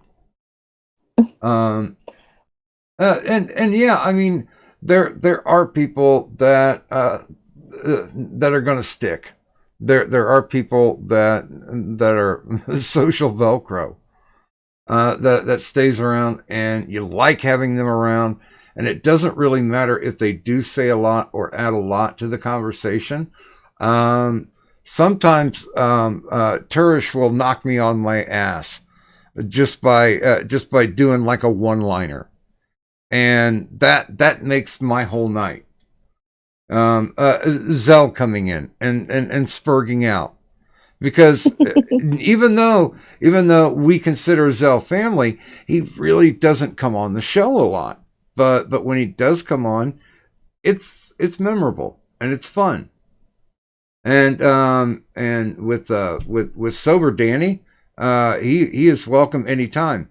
Of course, Cadunt and I will be out of a job because he's a group leader. He likes to keep them conversations rolling. And that's fine by me. There are some nights where I'm just like, please just come on. Please just come on. I don't want to talk tonight. Yeah. Why can't people have a place to where, if they've got something that they're really passionate about, that they can lay it out. They don't have to like start a stream and say, okay, this is what I feel like. Like, I watched a little bit of Tanuki's show, and admittedly, I was the only one watching the show. Wait, Wild Tanuki or Black Tanuki? I guess Black Tanuki, because there are two of them. Yeah, because I remember 2 different Tanukis coming on, and this is the one that is black and always has the stars and bars in his avatar. He's got the Southern Cross. But he was just sitting there talking about how he was depressed and he didn't have anybody to talk to. And he runs streams constantly. And it's like, fuck. Why don't you just find some place where you can hang out? Find somebody that you can talk to. If you want to do it on stream, that's fine. Some of the best conversations that I had, no offense to the audience, some of the best conversations that I've had have been in after streams and in other people's VCs. Mm-hmm. Well, I totally agree with you, and I think we have a very, very nice group, who generally, with the occasional hissy fit, mine included, get along very well. But that doesn't mean you shouldn't consider the thought that we're atrophying. Well, one of the things too about like my theory as to why some people will start their own streams versus just like jumping onto another stream with people that they know or already talked to and stuff like that. I have a theory that has to do, and I'm going to get a little psychological here, but I have a theory that has to do a bit with ego. You know, instead of like jumping onto a stream that's already existing or already running or whatever, it has to do a little bit. Wait. You got to just to have a little bit, and then I didn't hear anything. Uh-oh. Did we lose Kadant? Kadunti? Well, she's here still. Discord has been a bitch lately. Very much so. Let's see here. By the way, good morning to Kaz. And D. Stein says, why don't you have two of your co-hosts put intentional strain on a subject they're far apart on? You know you're all friends and can work through it. Doesn't have to be blood sports. You missed the beginning of the show then.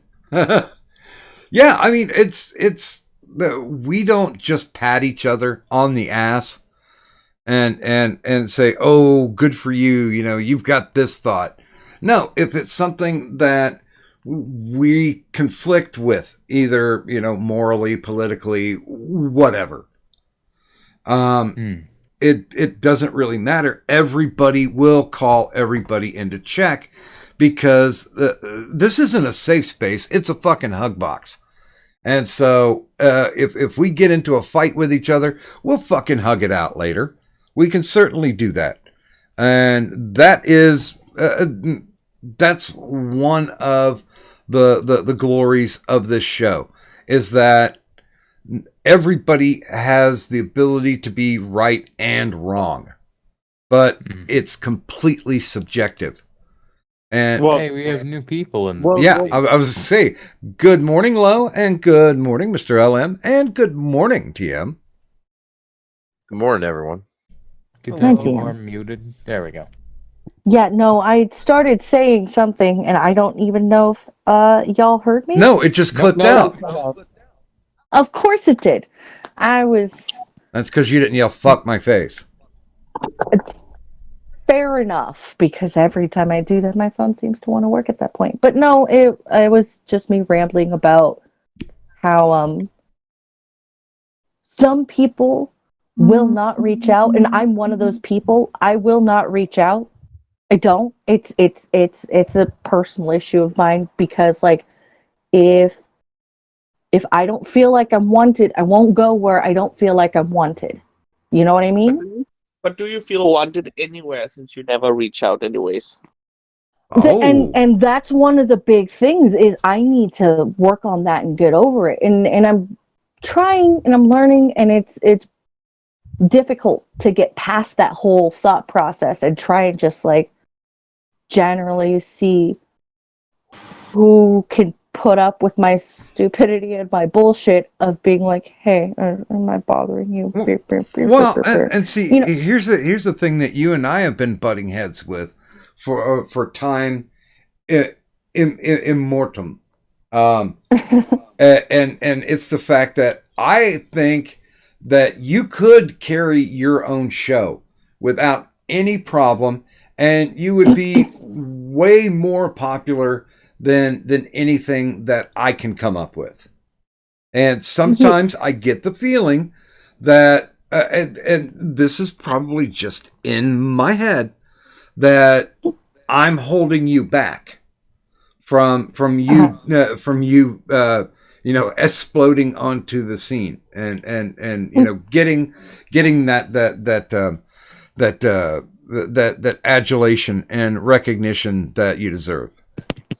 Well, and that's the thing, Doc, is I'm not doing this for adulation or recognition. Like, I found, as far as I'm concerned, like, I found a good set of people that, yes, I can butt heads. We can all butt heads with each other. And it's kind of glorious. And every once in a while, like, it's maybe not the right moment at the right time or the right thing or whatever, but we can all butt heads with each other, but we still all know and understand that, yeah, we still care about each other at the end of the day. Well, everyone in this neck of the woods is very strongly opinionated, but we're not strongly opinionated pieces of shit. We know what we think, and we know what we believe in and what we don't. And even if we disagree, we still do it in a somewhat respectable manner, at least to me. More or Cadunt less. Let's play. Huh? Uh, I want a Cadunt Let's Play. what, I've heard Cadunt play video games before. Oh yeah, This dude! is a She thing turned that should absolutely if she be turned on into YouTube. a Twitch titty streamer playing fucking Call of Duty and stuff, she would have massive. No. Get her a nice hard game and then watch her lose her fucking mind. She can make I bank. swear dude. to Really fuck, good. are you trying to get me to play Senua's Hellblade again, you little Yes! shit? Yes, No. Hellblade you. 2. No. I want to see a stream where she plays Skyrim with Tiny Human. Okay, No, that would be not just Tiny Human. You need to have, if you're doing co-op games or games that can be played co-op, her and Zoe. Because when he plays a video, when Zoe plays a video game, it's fucking hilarious when he rages. Same thing with Cadet. The two of them, I feel like it would work out pretty hilarious, and then having Tiny Human commentary in the background would be absolutely great. But fun ideas that may be, I like just being able to hang out, you know, and it's one of those where if I'm streaming, like if I start a stream and I decide to like actually like do a stream and I'm doing it by myself, I will just feel lonely. It does not matter. It doesn't matter. Like it's just one of those. And again, it's one of my problems that I need to work on. And I'm looking into how to overcome that, but it's not easy. It's not easy to figure out like how to just learn that it's okay to believe people when they say they don't hate you. Sure. Well, it's very hard to do the Adonis Paul carrying the stream all by yourself stuff. Not very many people can do that. Well, in fact, most streamers have a co-host. Most of them do. Well, But that's a you're that's a a woman talent. on the internet, Cadunt. You're a woman on the internet. You're gonna have more subs than if any of us started a channel and started doing shit. I just want to take a moment to justify and give you all a mental image of the glorious situation that I managed to be a part of. Can I tell the story? We're gonna go back to talking about video games, aren't we? It's not that it's talking about video games. Can I tell the story? If it's D&D, I'm leaving. It's not D&D. Okay. Yeah. Oh, go ahead and tell the story. Well, you've already set it up, so yeah. I called Cadunt. I'm not sure what it was that I had called for. I think it was just calling in to check in. So I call in. I call Cadunt. She's playing Hellblade: Senua's Sacrifice. Fair enough. Whatever. She had made it to this particular boss, and I'm trying to give her like tips on doing it because she wasn't able to beat the boss. It had gone through this whole process of like it keeps killing me. It keeps killing me. I'm like okay. I'll stay on the phone while you fight it again. You can do this. And it's just real quiet for a second. And you hear the controller go. And then all of a sudden, max volume, cunt, cock, suck, fuck, bullshit, fucking stupid crow, cunt, fucking motherfucker. And it was beautiful. Just the pure unfiltered rage that poured out of her was beautiful. Listen, I had grown. a system as to how to beat him, and my fingers were not cooperating. I was just not hitting it at the right moments. That's all that was. I swear, I'm super calm, cool, and collected. Super chemical, like I don't know. Did you whip the controller or your phone? My phone. Okay, so it was Because my phone is more easily replaceable than my sister's controller. I just like after a while, I just heard. Yeah, yeah. You have a bad relationship with your phone devices. I do. Need I say Uh, maybe abusive or codependent? Both. Oh, okay. I can't say much. I've broken a couple of controllers back in the day, so I'm not Just gonna want lie. Dunt plays Dark Souls 3 just once. oh god, she would really Yes. rage then. Fuck you. Yeah, I'm not gonna lie, but when I was younger, I split a Nintendo DS in half after playing fucking Mario Kart, or not Mario Kart. It Mhm. was what was it? It was one of the Mario levels. I couldn't get past it, and I just raged and split that shit in half. Vertical or And- horizontal? And No, what's no, the like moral of right the along the story? hinge. People should not play video games. Toxic. And I well, was a prepubescent teen at the time. All right, hormones were all over the fucking place. Well, play you're with still women, doing not it with today. controllers. I do, all right. Goddamn It video is. game. Well, anywho, Addy, You were going screaming at a video game earlier tonight, you fucker. Don't lie. screaming. Now, I said cocksucker and probably motherfucker a couple times, but screaming, I don't scream. I don't care if I saw the scariest shit in my life. I'd probably shit my pants, be like, oh fuck, and then die, because that's probably what's happening. But screaming, no, I don't do that shit. Anywho, Addy, Oh, I talking fucking about- yell at games. I mean, there's I nothing can't. wrong I with just yelling at a can't video game. scream. Like I will probably go to like 80-year-old chain smoker voice long before I'm able to scream. So Well, I popped in to continue the conversation that y'all were originally having about meeting new people or whatever, and I wrote it in the Indeed. chat. But it's basically I'd rather have people who are consistently good and that I don't have to worry about. That I actually somewhat trust is a too meaningful of a word to use, but someone that I know is not a piece of shit, or at least has never been a piece of shit around me, or that I've heard about being a piece of shit. But I do understand that I totally get Addie's take on it. That we kind of have spoken for so long that we kind of get how people are going to lean in a conversation, where they're going to go in a conversation. But I don't know, man. I'd rather have a small circle like I do in my real life of people that I actually give a shit about and that seem to give a shit about me, versus like, oh, here seems like a new person who's cool to talk to and they seem nice. And then it's like you find out all this other grimy shit about them. You're like, ugh. Matt, I like to open the windows on the IRS and let people come in.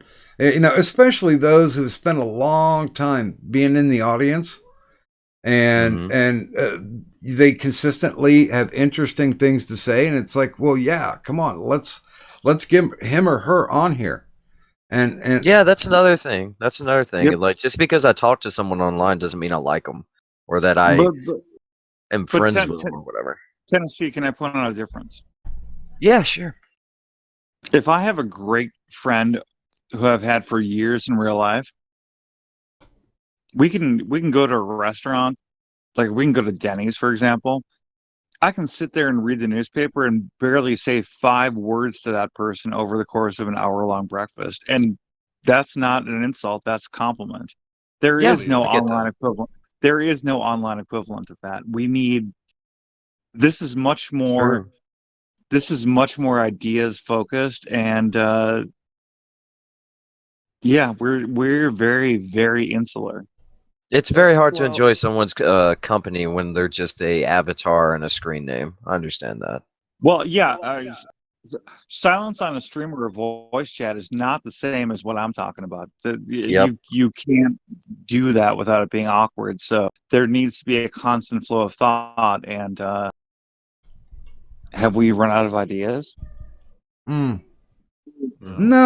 As long as there's because things that you're passionate about, I wouldn't necessarily be passionate about. But when the IRS is open, people will bring that to people will bring that to the table, and it's their passion that will get you fired up. And No, hey, it could be one of those things where it's like, oh God, they're talking about this, but you can't deny that when people do actually get passionate about something, it means something more. Yeah. Well, even if I mean, know how someone's gonna go in a conversation or where I think they're gonna lean in a conversation, like it doesn't matter what political point it is. I can pretty much guess where Sir Adamantine and other people would go, but it still doesn't mean that I don't enjoy hearing their opinion, even though I can pretty much guess what it's gonna be. You know? Yeah. I mean, and you know, sometimes people will bait other people, and that's fine too, because it starts a conversation, not an argument.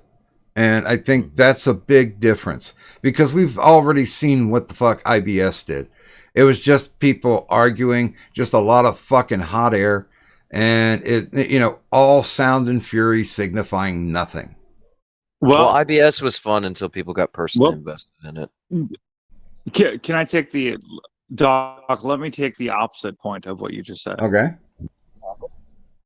I mean, it is nice that that we've all, pretty much everyone who's on the stream right now, you know, the circle around us, have reached the point where someone can say something where it's just like, yeah, not going to fight.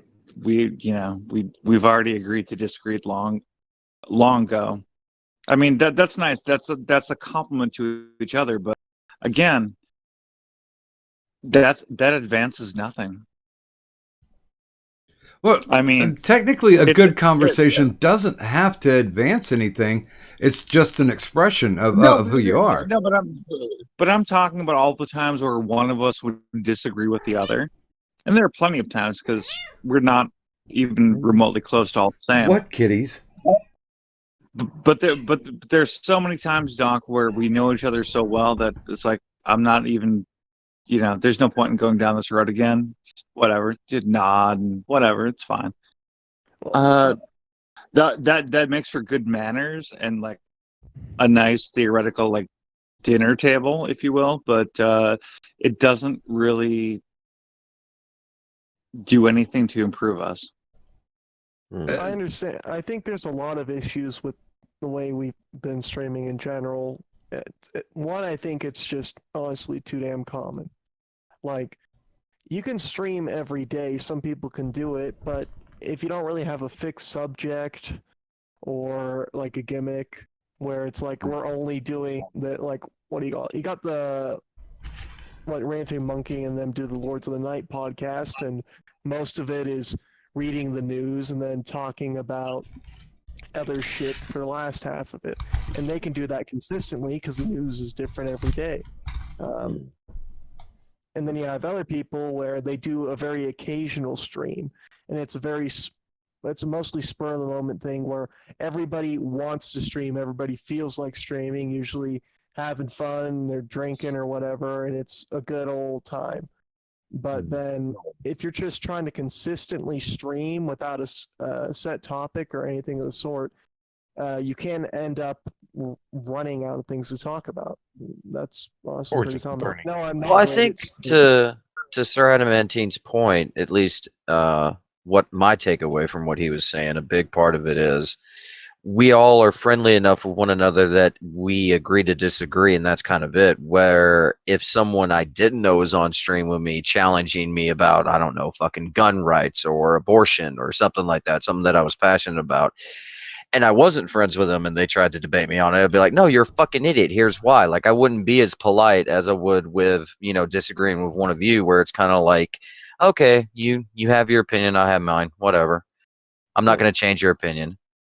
See, I believe you can have like a debate with somebody and have it not devolve into like angry shit. Because honestly, like, I'm glad to talk about almost any subject with anyone, irregardless of how horrible it is. I'm going to, if you go down that path with me where you try to put words in my mouth or straw man me or any other bullshit, high school level debate tactic people use to try and, get a got you moment. Yeah, I'm going to treat you like a fucking piece of shit because you're acting like one towards me. Whereas one of my friends who if they occasionally fall into those pitfalls of a debate, I'm just going to be like, yeah, that's not what I said. You know that. Come on. Like, agree to disagree and all that. But still, dude, like, that's not my opinion. Versus, like I said, if it's a complete stranger, then it's like, all right, listen here, cunt.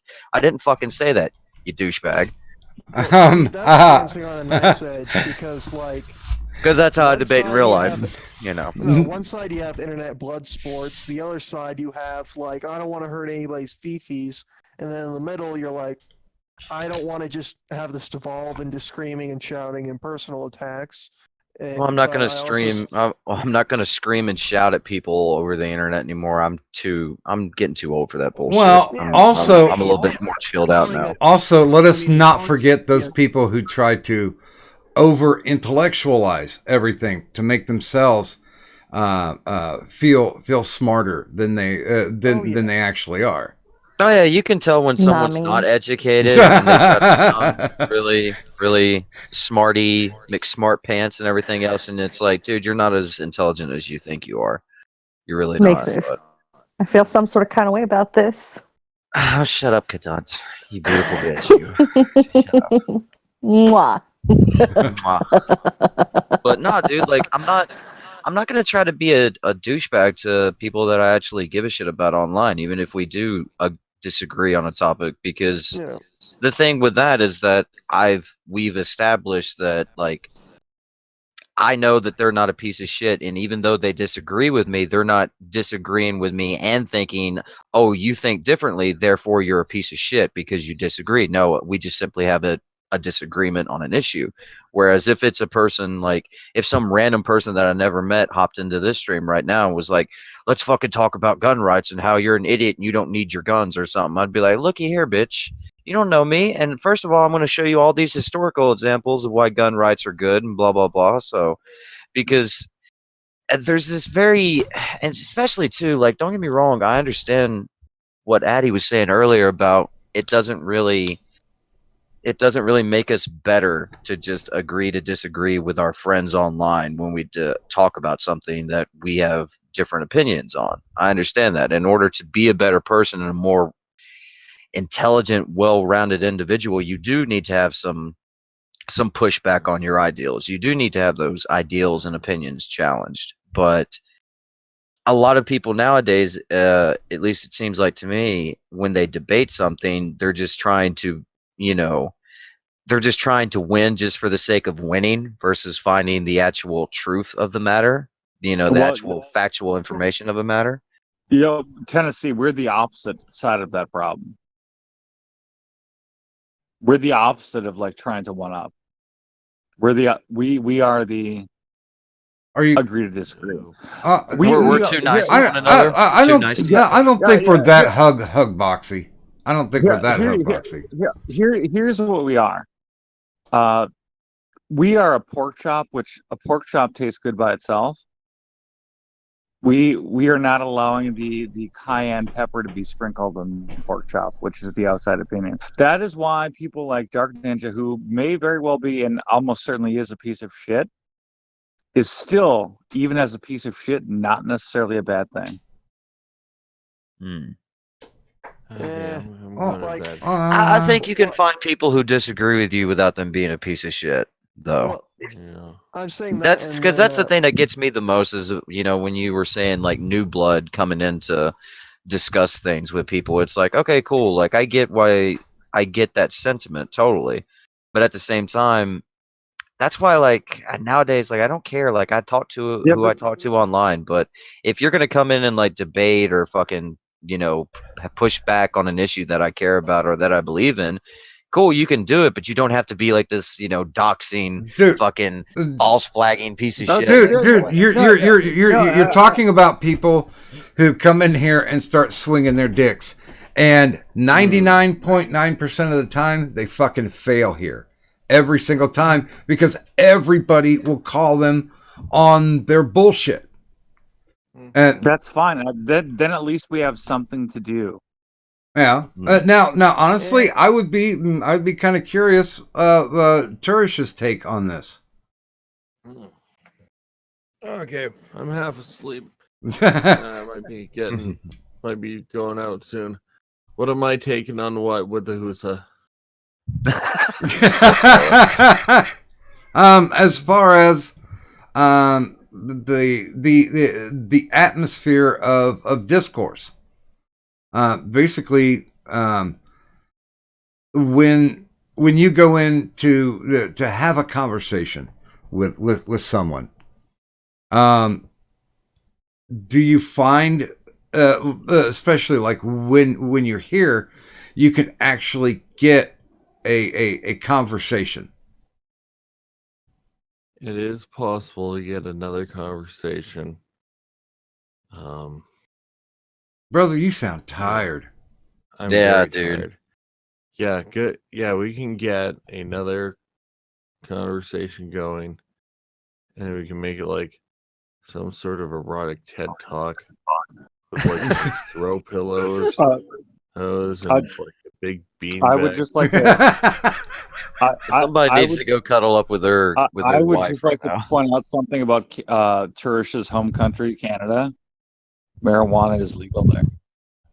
Sure. I have never. I'm just tired. He's like, I want to go to warm bed with wife, touch boobies, go to bed.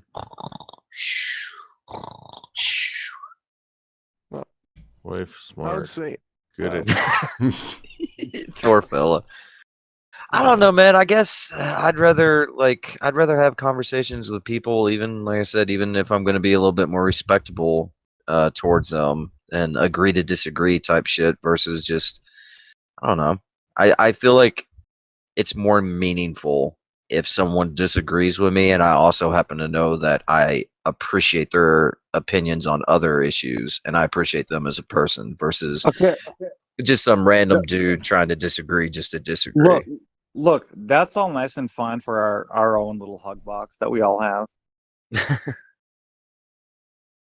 There is something to be said for getting in a conversation with someone that you invited to a conversation where you eventually say, no, you're just a stupid fucker. Yeah. I think Addie's just ornery and just wanting to fight at this point. yeah. There is no question. You can ask LM. I've been ornery all day, the last 2 days. Well, but here that's fine. Here that's all right. You do have the ability to call somebody on their bullshit, and then once everything's said and done, shake hands in the fucking after stream. Well, let me ask you this, Addie. Yeah, I'm sorry, Doc. I didn't mean to interrupt you. I was just gonna say, well, Addie, let me ask you this, because I obviously I kind of know how you tick after talking to you for so long. Don't you think if you didn't give a shit about the person who is disagreeing with you, that you wouldn't care about whatever disparaging comments or disagreements that they would try to lob your way, even on a political issue? Like if you didn't give a shit about them, which you don't give a shit about most people, and that's one of the qualities of you as a person. But if you're like, who is this piece of shit trying to tell me I'm wrong on this issue? Like I feel like even you wouldn't value that person's opinion, even if they fucking agreed with you. I've had plenty of enemies online that all of you know that I don't give a shit about, but I thoroughly enjoy like fighting with them. And conversely, there have been people like you, Tennessee, who I do give a shit about. We have had some of the most vicious fights ever, and you and I think, are better because we had. Yeah, that's true. Like I said, and I'll say this openly on a stream, like nobody has ever shit talked me like Sir Adamantine has. Like that's why when I say I've been called everything but a white boy on this platform, it's legitimately true. Can I tell everyone the name of the infamous stream? Tennessee. Here's why Tennessee Marina is a piece of shit. I believe was the name of the stream. Close. It's Tennessee Marina is a piece of shit, and here's why. Which, by Yeah, the yeah. way, still one of my most highly viewed streams ever. I got some haters, man. What can I say? Look, well, giving credit, Tennessee. At least I always say what I think. Mm-hmm. This is true, but see, we came back together, and you apologized, and I apologized. We shook hands, and now we're pals again. So. Turish. Oh my Hey, God, Turish is sleep talking. Turish. Somebody needs to get that man a teddy bear. asleep. Turish, go the fuck to sleep. Okay. Good night, We were Tarsh. talking Sleep about well. the thing where we Thanks were for going to joining us. do Night, the buddy. Okay. That's been my TED talk.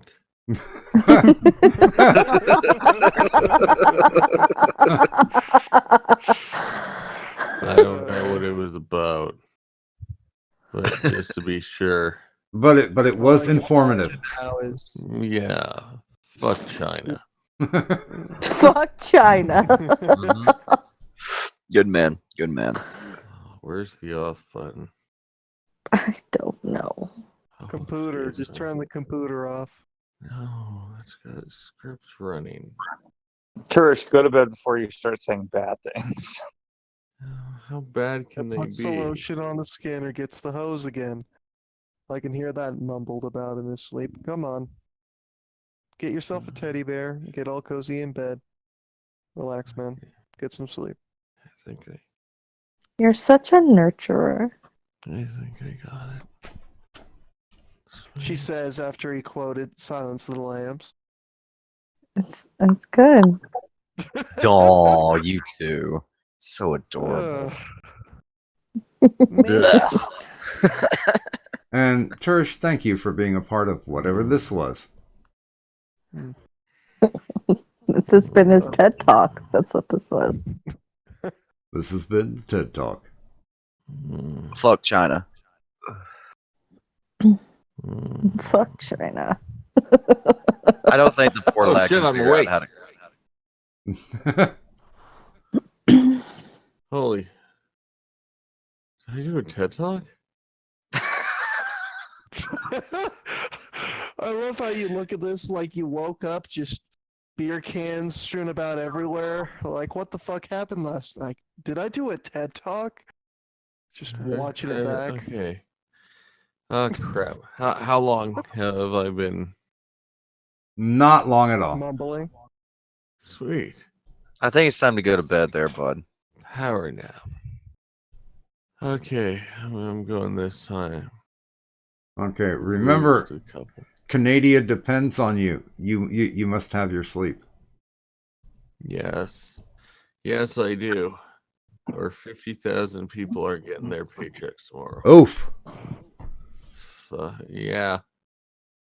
Yay. I mean, would it be a horrible thing if he didn't do this? I mean, because, you know, No. Canada too, kind of. No, we don't need Canadian refugees. Fuck Canada.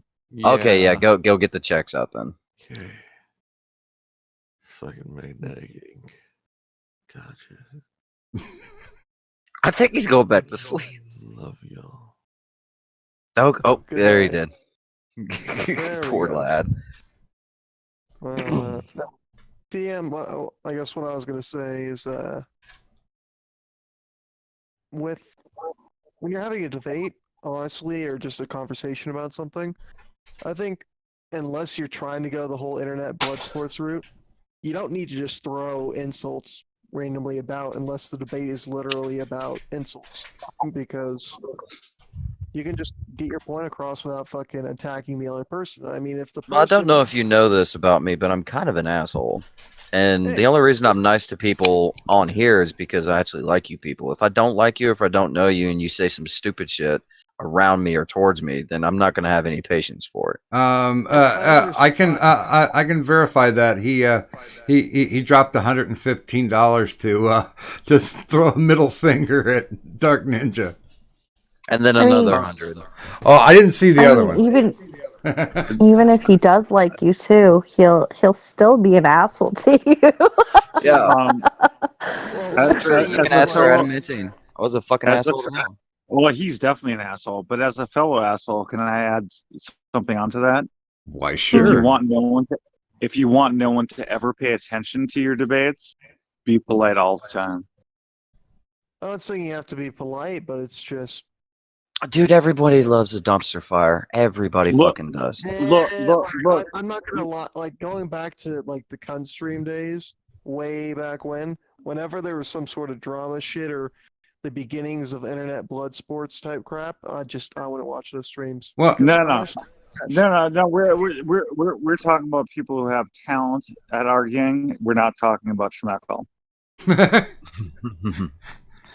Well, Well, there are a great many times when I've received DMs from Addie saying that was a lovely dumpster fire.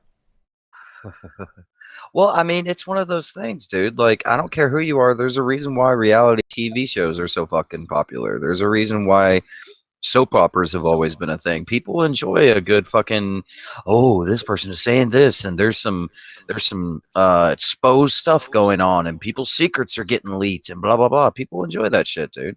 Nothing wrong with it. I mean, the- it's never been my thing, so maybe I'm just the odd one out here. That's fair. That's fair. There are plenty of people. There are plenty of people who have like well reasoned or grounded arguments that I think aren't well reasoned or grounded, and I think they're wrong.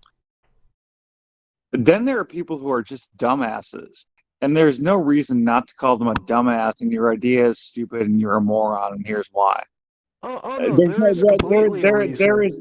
There is zero reason to be polite at that point. You're not doing them any favors by being polite. Eddie, there is a reason not to call them a dumbass, because they're literally not worth the oxygen that you need in order to expend the words out of your mouth, calling them a dumbass. Well, no, if you can do it creatively, that's entertainment. Like Dark Ninja is Ellen, let me finish. The energy you think I'm expending, you're wrong. You're misunderstanding. That's the same sort of energy I would expend with an orgasm. It's not a sacrifice. You make sacrifices when you orgasm? I mean, now I'm scared. Little tiny ones. Now I'm scared. Little tiny ones. Petite mort. Tiny. As the French call it, the tiny sacrifice. When I go off on someone, can I name names, Doc? Oh, sure. Do you mind? Go ahead. If I direct a fantastic insult to you, like some fat toothless slob like Antoine, I'm not expending hate. I'm not wasting energy. I'm thoroughly enjoying myself. I'm getting off on this. It's not costing me anything. It's gaining me something. I mean, That's what- different that's strokes what for you're different folks, man. That's what you're not understanding, LM, because you're not built like I am. Well, I've said this since the beginning. IBS was a great fucking concept. I think even Ethan Ralph is doing that shit now over on the kill stream from time to time. Yeah. The ability to sit back and let two people talk shit to one another is somewhat entertaining, especially if those are two people who know how to banter back and forth and talk shit. It's verbal sparring matches. And, if certain people didn't get, personally invested in that type of shit, they could have raked in the money for years to come. But dude, it was just the fact that all of a sudden there weren't any worthy opponents out there, so they were just trying to find any sad sack to fucking go against and lord over. Yeah, just to create shit. Yeah, just to create shit out of thin air. Yeah, but I mean, me personally, I can listen to two people who are legitimately intelligent people discuss a topic. Like, I know he gets a lot of hate nowadays, which rightly so, but like Jordan Peterson and people like on the intellectual dark web back in the day when they would debate race or society or religion and stuff like that. It's interesting to listen to, smarty pants smart fucking sit there and talk about intellectual stuff. But also, there's a lot of people on YouTube who pretend to be super fucking intelligent, and they're really fucking dumbasses. They just know intelligent words. So that shit is a snooze fest. I'd much rather tune into, like AP going off on fucking Dark Ninja or something and making it funny and interesting and goofing on him. That shit's entertaining. And Tennessee Marine, let me ask you a question. What's up? If you have an intellectual pretender, is there any better response to them than saying you're a dumb fuck and here's why? No, there isn't. Like, if someone who's pretending to be smart and you just make fun of them and goof on their supposed intelligence, it really does hurt them and pisses them off and makes them get really detracted. On the whole Dark Ninja tangent again, but I think he's just literally a troll. Like, and I don't think he's a good troll. I think he's just a really retarded troll, and so I said what I every had to say word you about him on AP expend, stream. well, every word you expend trying to make an ass out of him, he does it better. Like him just being himself, he does a better job of making an ass out of himself than you ever could. Mm. So Look, you're just wasting your look, breath at that point, man. let me use a more simple, universally understood example. Tonka, for example. There's no point in trying to legitimately debate Tonka. You just go the tripper route and call him out for the fool that he is. That's the proper response. That may not be the polite response, but that's the proper response. Yeah, well, I mean, if you have a locale or someone you know is full of shit and is pretending to be all this stuff, then yeah, the only thing you can't approach that situation like you're taking them seriously because they're not serious. It's a LARP. It's a pretend. It's a made up fantasy in their head. And it's the same thing with, like, I guess Dark Ninja, where he thinks he's this master troll who's defeated clans and blah blah blah. Like, it's just you gotta just laugh and poke fun at those people. There's no, like, I've tried talking to that dude like man to man, even did it on AP stream earlier, and there's just no talking to him. Like, he's gonna continue to just troll and stirring Yeah. shit and everything else. So Well, I guess I'm an odd one because I also hate cringe humor. Like, I cannot stand that shit. I cannot laugh at it because it's just, ugh, give me the heebie-jeebies. So whenever he opens his fucking cockholster and starts flapping away, I Buzzed just, out, so, yeah. my brain cells are trying to commit suicide so that I'll just be like fucking lobotomized, can't do shit, just fucking, oh, look, a butterfly. Because, fucking A, man.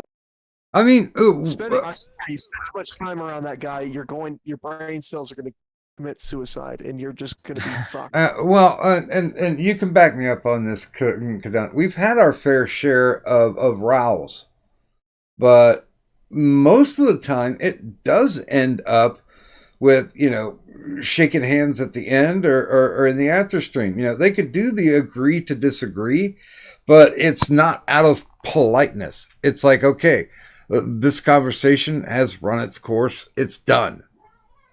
So, fuck off with yourself. What was the one when was it Antoine and Zell? Kadant? Or was it, no, it was Antoine and I don't Pinoid. think they've ever been on this stream together. No, it was Antoine and Pinoid that they wanted to clear the air, I think. Maybe? I don't remember. Now, we've had some bad examples, like when Crown T came on and Merc just fucking went off.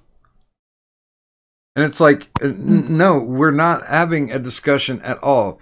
You're just yelling at a guy that you hate. And this is really getting us nowhere. Yeah, we've had other bad examples of that as well. But, I mean, we're not going to bring them up because Addie already did. Oh, wait. It wasn't Addie. Was it? Might have been Addie. Was it Jesus? I'll take credit. Okay. it's like, yeah, you put that on me. probably did. You probably did. You know how to verbally bitch slap people. It's one of the things that I admire about you. Catty Addy. Right back at you, Kadant. So Kadanti, what do you think is? You know what? We'll make this a panel question. What do you think is the number one asset of IRS? What's the best thing about it? You. Well, you get asked second to last, so you can find a better answer.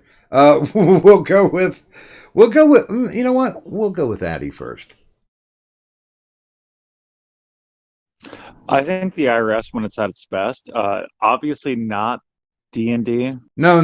Most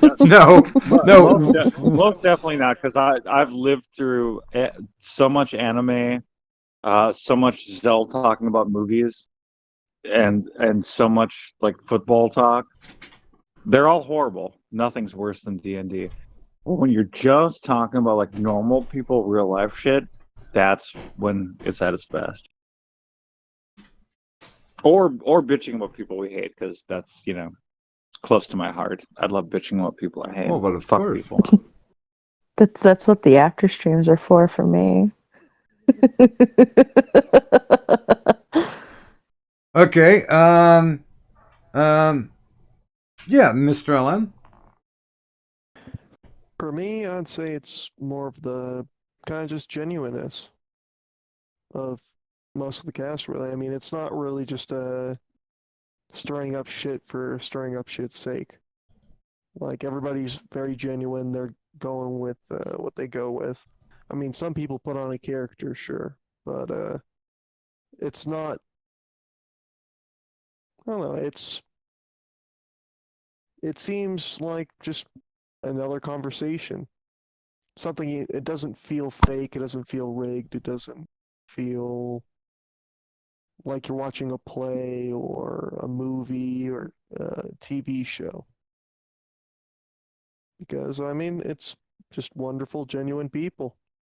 And people usually have interesting things to say, a lot of wonderful humor, and very interesting characters.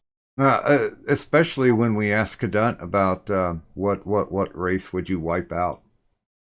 Oh God, that really was one of the best moments ever.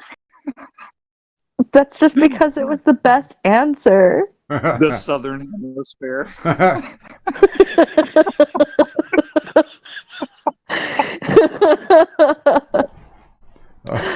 Like I said, it was the best answer. It was beautiful. It was touching.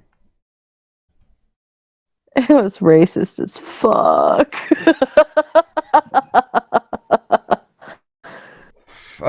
Okay. TM? I'm the best part. No, I'm just kidding. He's not kidding. I'm really not. That's an inside joke. But yeah, I don't know. It's I guess I'll piggyback off what LM said. It's no one's really trying to put up a front. No one's trying to pretend to be something they're not for the most part, and it's just a genuine conversation where you can talk about. It's a genuine place where you can talk about whatever the fuck you actually think versus just trying to put on a show for people. Yeah, I have a lot of trouble dealing with people who, as my grandmother would say, put on airs. Mm-hmm. Trying to be intellectual, trying to be the smartest guy in the room. That really does drive me insane. It's just like, you know what? If you wanted to have a conversation with somebody, you don't start off by slapping them in the face and telling them that they're stupid. Well, unless it's a Canadian vanilla gorilla, then Kadunti has full rights to that. Okay, good. I was about to be like, oh, I've been doing it wrong. He's my favorite punching bag.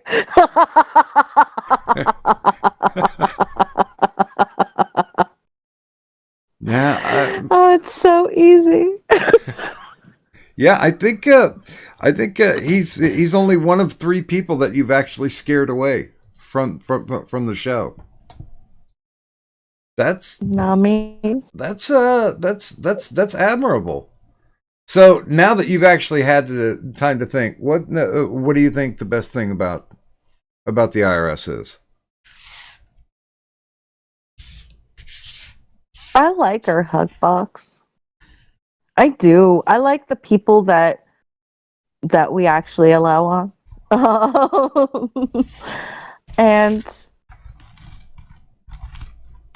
And honestly, Doc, when I said you, like I that's still basically my answer, because you're one of the main. You're the only reason why it keeps going. Well, so does that mean that somewhere down the road I can play in your D&D world again? We're not talking D&D, dog. Intervention. It's time to be hitting that old dusty trail.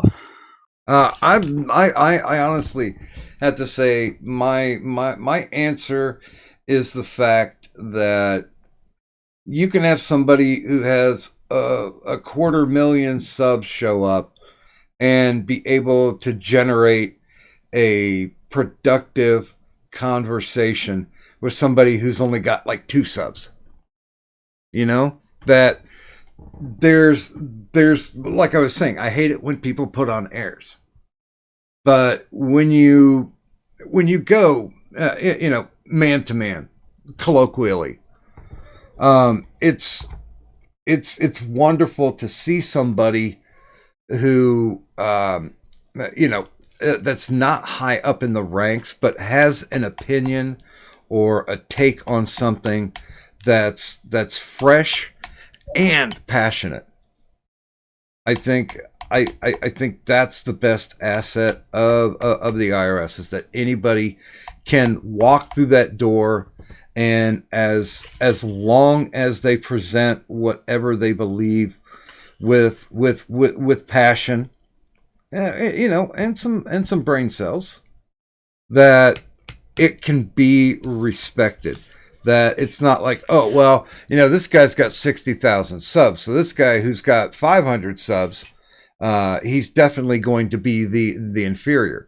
That's never the case here. And that's what I think is the greatest thing about IRS.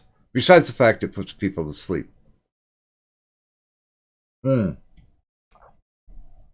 gonna lie, I'm snuggling a pillow right now, so... I have a chorus of cats, right? Yeah. That sound absolutely adorable. They're both curled up together, and anytime that I look down at them, they're looking for me to do something. What? Oh. What? You want a pets? You were an evil bitch to me this morning, but I will still give you pets. Yeah. Has to be a female. Both of them are. Mm. Matter of fact, all 3 of them. The one that the kid brought into the house, the calico, which now we're calling stank ass, because it doesn't know how to clean itself and it just shits itself all the time. Yeah, you told me about this last time I was on. Yeah, that's pretty awesome.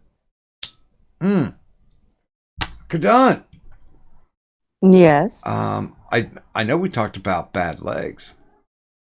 Thanks. Cybertaz says Doc Griffin's conversation skills and Kadan's evil. and no, Kadan isn't evil. She's just drawn that way. We talked about the bad legs. Let's talk about the good news. No. You remember the good news? No, I do. For those that are still around, I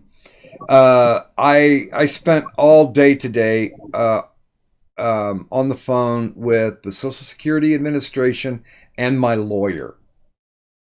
And my lawyer, talking to them, I'm like, hey, you guys are going to take 25%, and literally the only thing you guys did was you filed the federal appeal. It went up there. You didn't have to argue it. It immediately came back down to a judge that the lawyer was already going to court for some other case, and the judge pulled him aside and said, listen, my case, he's like, you know what? I'm ready to rule right now. And the lawyer called me and said, listen, he's ready to rule, give you the judgment. He just wants to clip three months off of it. And I'm like, I don't give a fuck. I've been waiting 6 years. Go do that. So they really didn't have to do as much work as they would have had to do. But they're still taking roughly $17,000. So I'm like, can we reconsider that? The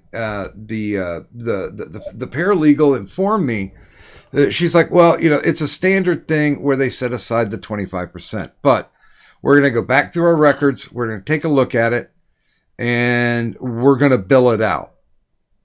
So if there's anything, so if we don't make it to the 17,000, then you get whatever comes back. So it's like the return of a retainer. So I got that good news that essentially, because I'm okay losing about 10% of it, but taking the 25% when I made it so incredibly easy for them. And the court system made it incredibly easy for them. I bristle at 25%, but if they walk away billing me like 7K, 8K, I'm cool with that. I'm completely cool with that. The other side of that is when I was talking to Social Security Administration, not only do I now have Medicaid, but I have Medicare, and they've signed me up for food assistance as well. And they were able to tell me how much I was going to be getting the check cut monthly for my SSI. I also was able to set up direct deposit with them. And best news of all, they mailed out my lump sum check yesterday. And there was silence. Woo! So I've never had so much good shit happen to me recently in one day. And it's amazing. And I know that we had a discussion off air between Addy and Gaming and myself about how, I shouldn't do any moving right now because of the whole Corona thing. And it's like, I got to get out. I'm going to play safe. If I'm getting, I'm getting a few grand coming my way, I will go out and buy the best gas mask possible. Doc left out the best part. They threw in a free hooker too. I wish. Oh, I'm sorry. Was I not supposed to say that, Doc? Nothing. I wish. Well, I've never actually been. I've never actually paid a hooker, but when you're with a hooker, the things that you get for free, that isn't so good. Well, but remember, Doc, you're not paying the government. What are you guys doing? I'm very sad to hear, though, her name is Kim. What are you doing?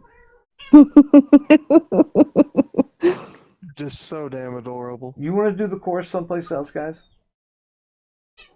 No. God damn it. Okay. But yeah, that is the good news. That's incredibly good news. I'm only like kind of halfway through the figuring out and the boxing up to go and get out of here. But moving forward. And I got the script finished for my first rock show. So and it's just going to be like a little primer, just introducing what the channel's going to do and what I want to do with it.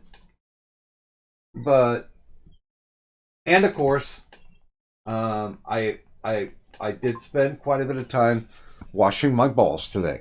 So, all in all, a great thing. It's all magic, people. And it's so funny because, I kept thinking, have you guys ever heard the song No Leaf Clover? Yes. It's a Metallica song, and one of the lines is, and it comes to be that the soothing light at the end of your tunnel is just a freight train coming your way. I have felt that way for an incredibly long time. And doing IRS, and I will eventually be doing a Doctor on Call again, and then I'll also be doing Rockin' in the USA, which is going to be my secondary channel. Doc, can I preemptively say everything you just said is going to be doubly tragic when you're dead from the coronavirus in a week? I will protect myself. I went out today, and I was wearing my my makeshift. I've got a balaclava, and I line the inside of the balaclava with a HEPA filter that I cut from our furnace filters, because our furnace filters are all HEPA filters. So I was doing really good today, and it's funny. One of the things that I never expected Nursey to follow up on was she's fanatic with these Clorox wipes. Like anytime we go out somewhere, immediately when she gets back in the van, she pulls out the Clorox wipes and cleans her hands and passes it over to me. So we've been staying as safe as we can. But I will tell you this: if it catches up to me, if it gets me, it's going to get me. I guess it's too much of the existential in me. That if I'm meant to be taken out by Corona, I will be taken out. But I'm not doing it like those weird religious cults that are like doctors are bad, medicines against God. I'm going to do everything possible that I can to not have it happen. But that's saying I can't stop living. I have to continue on. I mean, I really have to get out there and get my shit taken care of. I would, and I'm sure there might be some dissension, but I'm sure everybody would rather die happy doing something that they love than basically sitting back and waiting for death to come.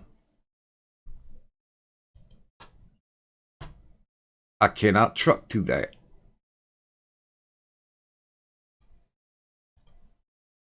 Why is everything going silent? You know, there are other people here on the panel. Well, I'm just thinking the way you die from coronavirus, really, there isn't a fun way to do it. Oh I God, here we guess go. maybe autoerotic asphyxiation, just because you're going to suffocate.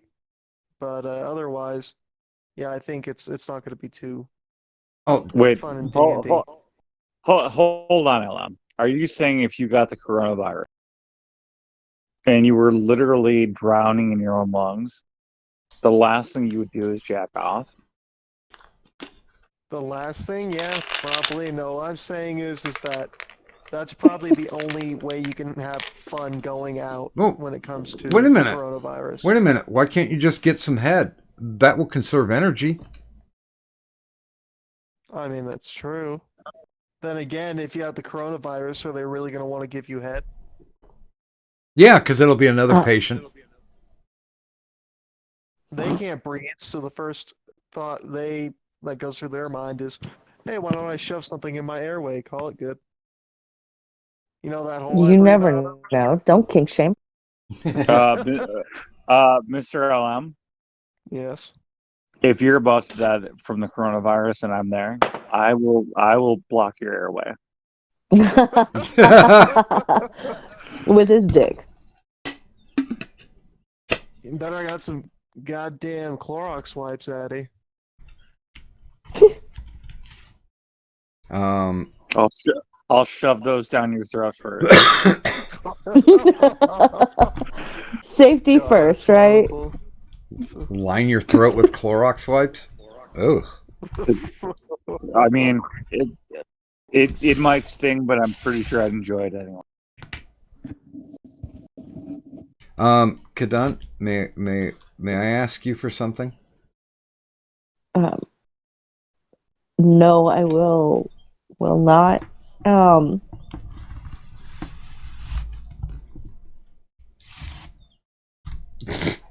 don't know what you're gonna ask me, but whatever it is, considering what was just discussed, I'm gonna say no. But see, I'm king of the non sequiturs. So Okay. I would ask that you do a panel question so we have something to go out on because it is 5. Um. Or. And bear with me here. No, you can't go directly to shill bitches. Ah, damn it. All right. Wah wah. If there was ever a subject that you never ever, like out of all the subjects that you just never ever want to hear or discuss, what would it be? Wait, in terms of this stream? No, in general, period. Like, it doesn't have to be this stream specific. Addie, you have too long of a list. I don't think you'd be able to narrow it down for this stream. And we wouldn't listen anyway. Oh no, he's got a checklist. I know. But if there's just something I'm just trying overall. to improve the two of you. Huh? I'm just trying to improve the two. He should have gotten to me while I was a bit younger, Addie. There could have been hope at that point. But no, just any subject, whether it's on stream or or a discussion you're having in regular life, just something you never want to hear or say anything about, even if you know it and have a strong opinion on it, in one way, shape, or form. Just don't want it. Like, as soon as the subject gets brought up, you're just like, nope, I'm out. I'm not even going to tell them to stop talking. I'm just gone.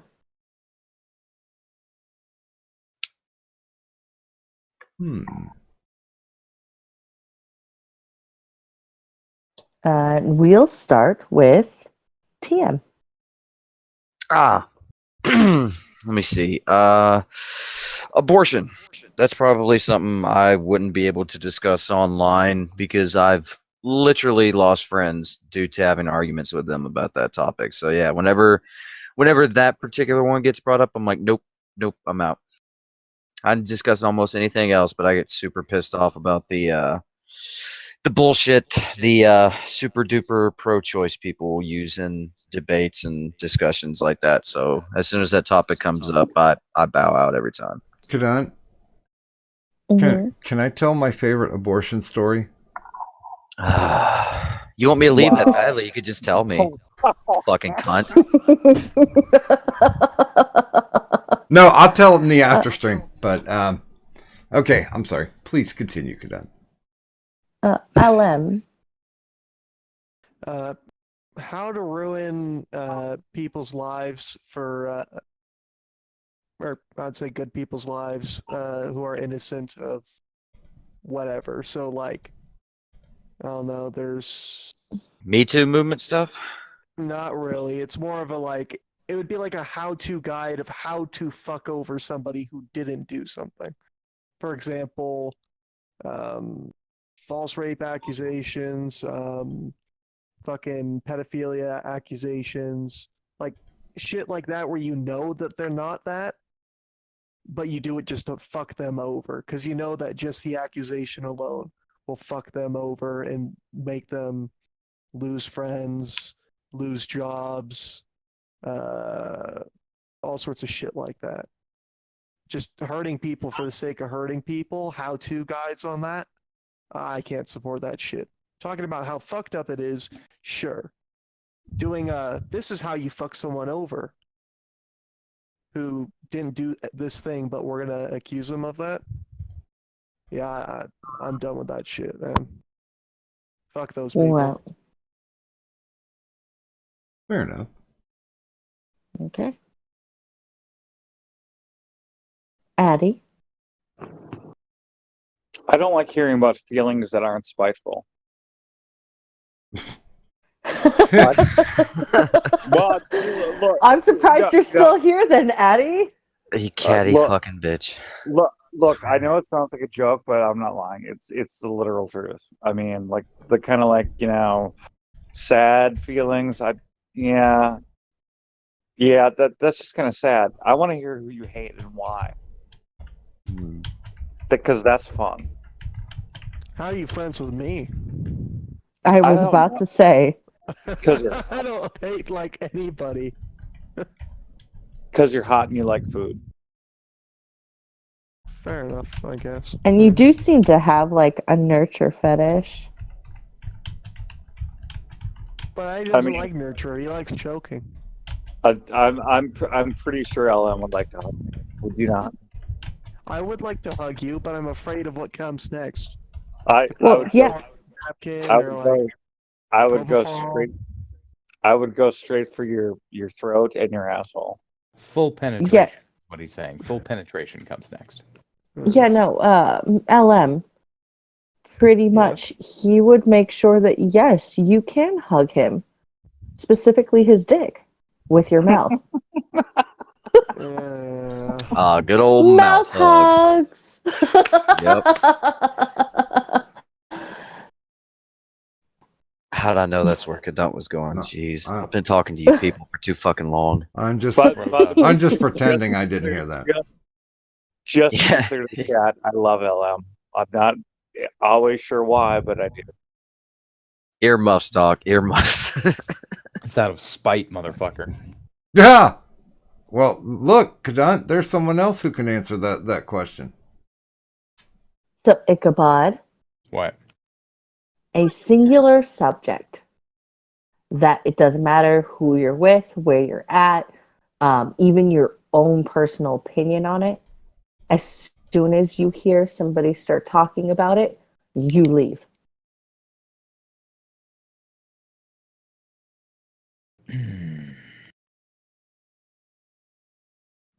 See, that's a rough one. It's not necessarily that I leave, but I do start yelling. Does that count? No, Eh. because Actually, that's still you. That's still you sharing your opinion on it. SMDH. I mean, I don't usually share my Hey. opinion on it. I just yell at them that they're fucking retarded. A It's mostly conversation people you will not take justifying part heroin. in. Like Yes. a conversation you will not take part in either online or in your real life. Like you won't even listen to it at all. To even, you won't listen. You just, as soon as it gets brought up, you walk out. You walk out the door. I guess I would have to say probably what the fuck was that called? Justifying live action Disney movies. No, fuck What? that. I like that answer actually. Now, there's no reason to have that discussion. You are objectively wrong if you're justifying them. By the way, did you see where Disney is now starting to alter movies in the Fox library? They took the big one that they were showing was in Splash. You remember when Daryl Hannah like walked into the ocean and the only thing she had was like the hair, and she was butt ass naked. Well, they went in and CGI'd more hair so you couldn't see her butt. Who the fuck cares about Daryl Hannah anymore? Like that chick has not done a movie in years, right? Years upon years. Last movie I know she did was Kill Bill. Yeah. Oh, that is right. Yeah, she is that older chick with the eye patch. Yeah, She was excellent in that, by the way. she Oh, was, yeah. but she hasn't My- done shit since then, has she? Not that I know of, but we can always look up her IMDb later. Doing so right now. There you go. But yeah, I was floored by that. I'm like, why are you wasting your company's time? And it cost around $50,000 to do it. And you could tell that they actually did it. You could see it. How about that? She has the exact same birthday I do, December 3rd. You guys should go out. She December 3rd, but she was born in 1960. I was born in 1990. There, Doc. It's a little bit of an age difference Hey, there, bud. nothing like having a little MILF and cookies on your birthday. Dude, that's a gilf at this point, yo. Hey, I only have two words. Silver-haired fox. Elizabeth Hurley. Mm. She is no Elizabeth Hurley, sir. No, well, no one else. No one is. Yeah, but Daryl Hannah is so fucking crazy. She would be pretty fun in bed. And TM, you could always mark this off your bucket list. You could break a hip. Not yours, but hers. Who's to say I've never done that before? But yeah, anyway, she's been in voice acting movies and actual movies, and she has let me see here, The American Connection. It's going to release in 2021, and she's also doing a TV miniseries that's in post-production called The Now. So yeah, she's still working, but none of her stuff I've ever heard about. I mean, Tennessee, if you want a woman of that age, it'd be easier if you just dug up Sarah. Who, by the way, still dead. What?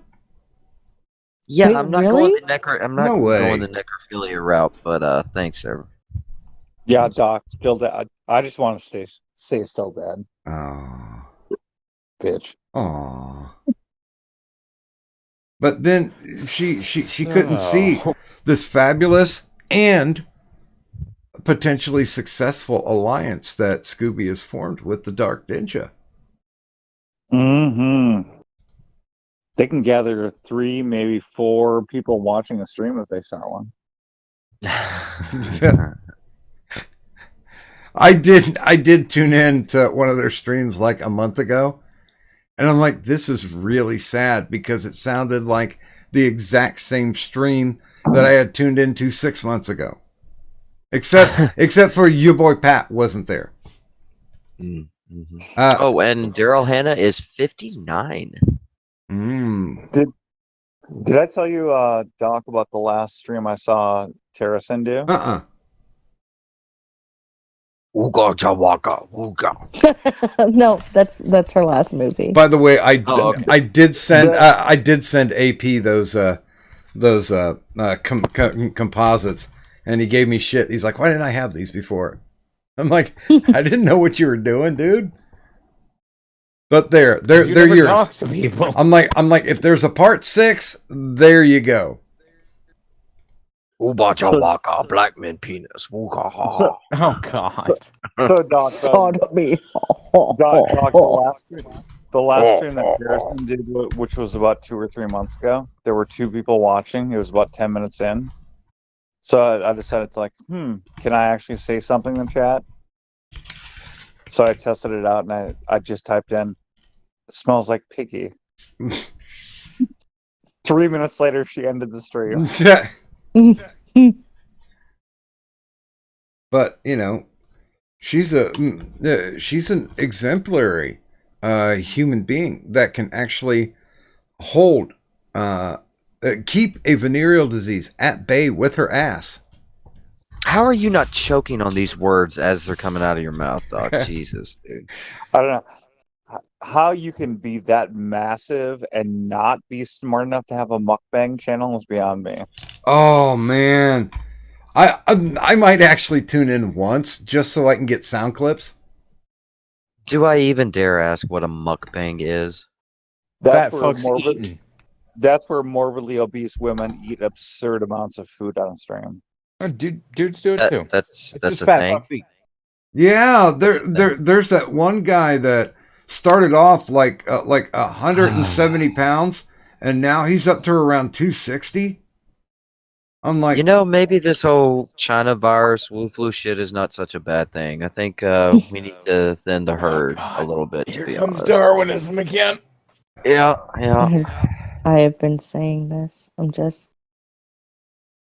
Where do you think I heard it before? I'd be good with survival of the fittest as long as I lasted a little while. No, it's That's okay, like Doc. fun You can live in games. the compound down in Tennessee. You're just gonna have to be the wise old storyteller, the little hermit. Mm. Come here, children. Let me tell you a yarn. I Type thing. remember back in the day we called it hoop and stick. Wait, what am I going to be, Tennessee? I don't know. He's Just shack up with another gay dude and leave me the No, hell alone. he- Let me grow my crops. I can see him as being. Did you ever see the Love Boat? Yes. Okay, I could see Addie being Isaac, but a little, a little bit more negative. But yeah, I could see him playing Isaac. The black bartender Yeah. who gives you the pointy finger, like, "Hey, you." Yeah, the one that's always like, anytime somebody's at their worst, they immediately go to the bar and he gives them advice. Oh, my advice. Have you ever legitimately taken Addie's advice, Doc? Well, I mean, you definitely do want to have someone like him around that can, absolutely massacre an entire, post-apocalyptic village that you would come across and be like, listen here, TM. I know you don't want to kill these people, but look, if we kill them, we don't have to worry about them. Plus, we get all their shit. You kind of need that voice in your ear, the little devil on your shoulder type thing. Look, I the mean- last time I took Addie's advice, I had no pants on in a man thong. And I was also shirtless. Okay. and And by the way, you never look better. and by the way, watch, you would be Julie. I've never seen The Love Boat. She's the cruise director. That gives me no information on this person, but okay. She had feathery The hair. Love Boat. She had feathery hair, and she was very chipper. When am I chipper? You listen. You do that thing that That you I do. know of, that I do as well, where you cover up the deep-seated sadness and depression and ever-growing existential crisis with happy outside candy coating of, hey guys, how you doing? Hey Addie, remember that one time you saw me in a banana boat song? Like, you're like, You whatever, you know what I mean. you are popular, citizen. You inspire happy joy feelings with everyone. Yeah, you're very like puffy and happy and out there. Even when you're like raging against stuff, you still sound so like positive. And We're gonna need a heavy flamer for this heresy. and Kadant would probably be the doctor.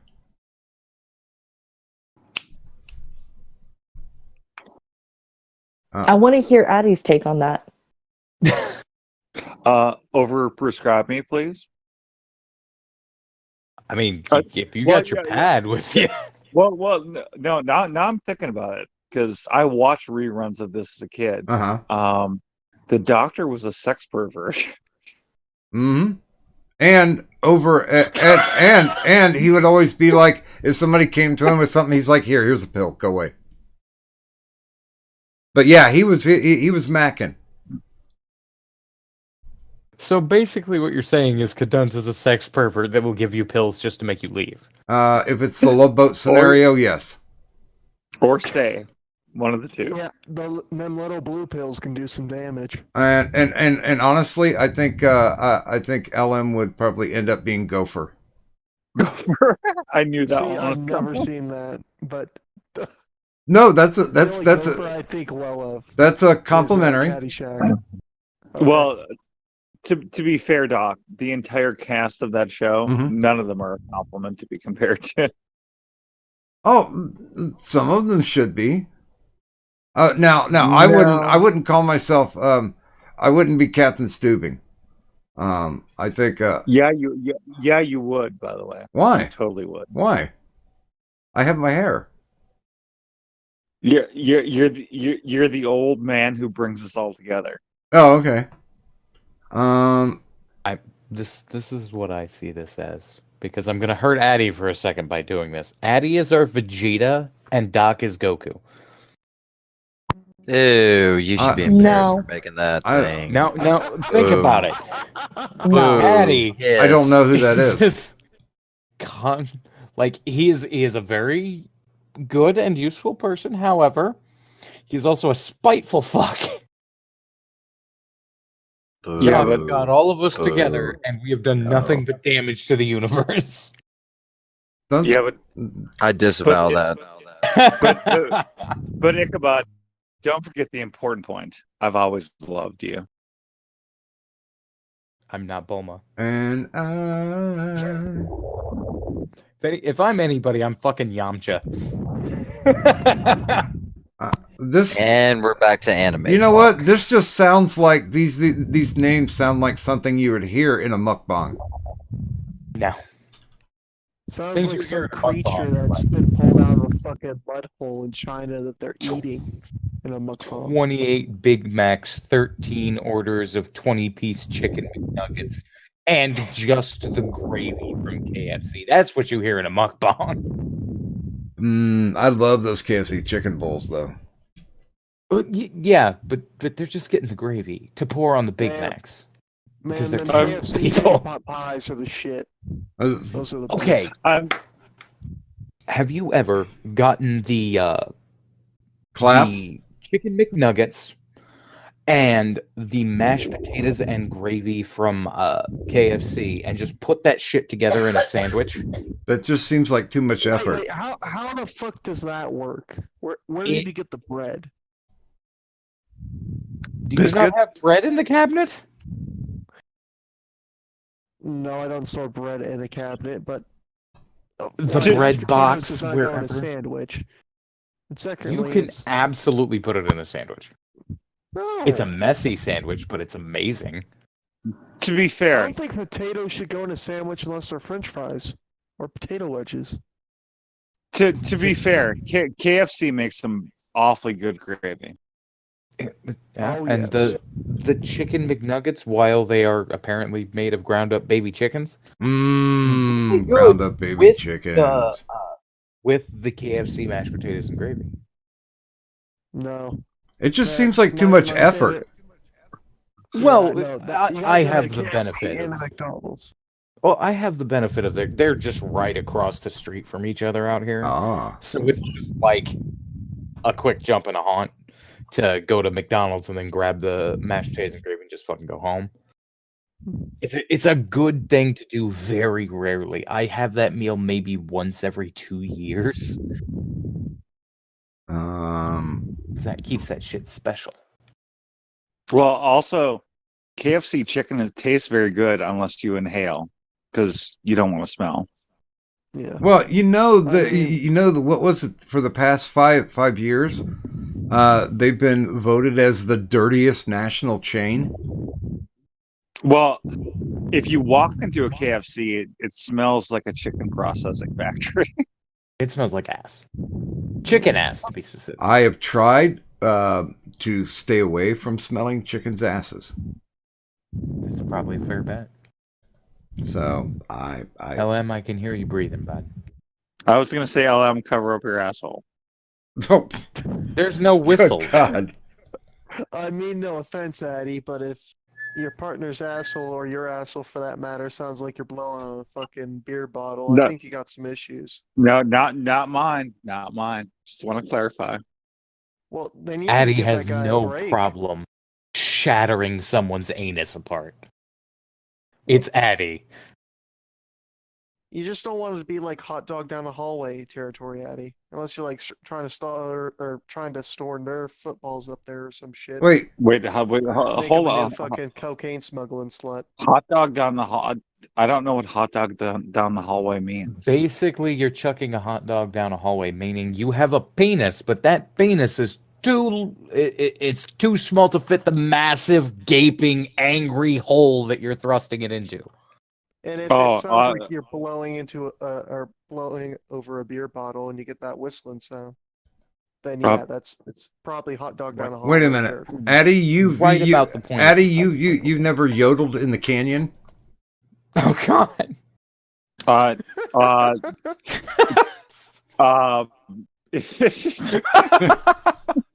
It's just imagine the bird going up to just this massive canyon and going, I've never seen Addy at a loss for words before, so zooms thank out. you, dog. and then it zooms out, and it's just that whatever the fuck their name was, the one in the AP video. The one that was Jabba the Hutt. I fucking forgot her name already. Sarah. But yeah, just you see Addie's avatar hop penis. up to just what looks like a massive like cavern, calls into it, and it just zooms out. And it's just the ass. No, I It would. has an echo to it and a funky smell. No, I would think I would think that kind of looks like a Sarlacc pit if we're going with Star Wars for references. Well, it's been referred to that before. As that before. And of course, it would be it would be Salacious Cuck, Burnside yodeling in that particular canyon. Go on. In order for Hey, that to happen, are there any black men in here? I don't think he's ever been that close to it. Find my car keys and we'll drive out. I'm just doing a callback to a very old joke. Fair enough. You're right, Tennessee. He never has been close to it, or any other for that matter. I mean, he wears a fucking Dairy Queen hat on stream. I mean, do people actually walk up and go, "Yeah, I'd like a scoop of Rocky Road"? But by the way, speaking of my friend Burnside, do you know he loves to call me on stream? He simply refers to me as the sodomite. The sodomizer?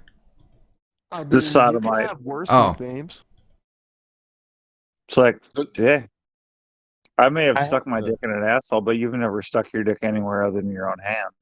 I have to I point out the mean, fact. if Cuckside wants to go ahead and attempt to insult you by calling you a sodomite, what the fuck does he call Tara the Hutt? A medical anomaly for the way that she holds VD in her butt. Well, I mean, if we're going to be rational about this, I think we could all agree. I'd rather be a sodomite than a fucking cuck. You will notice, by the way, no one's ever accused Burnside of having gonorrhea. Cha cha cha. I just realized something.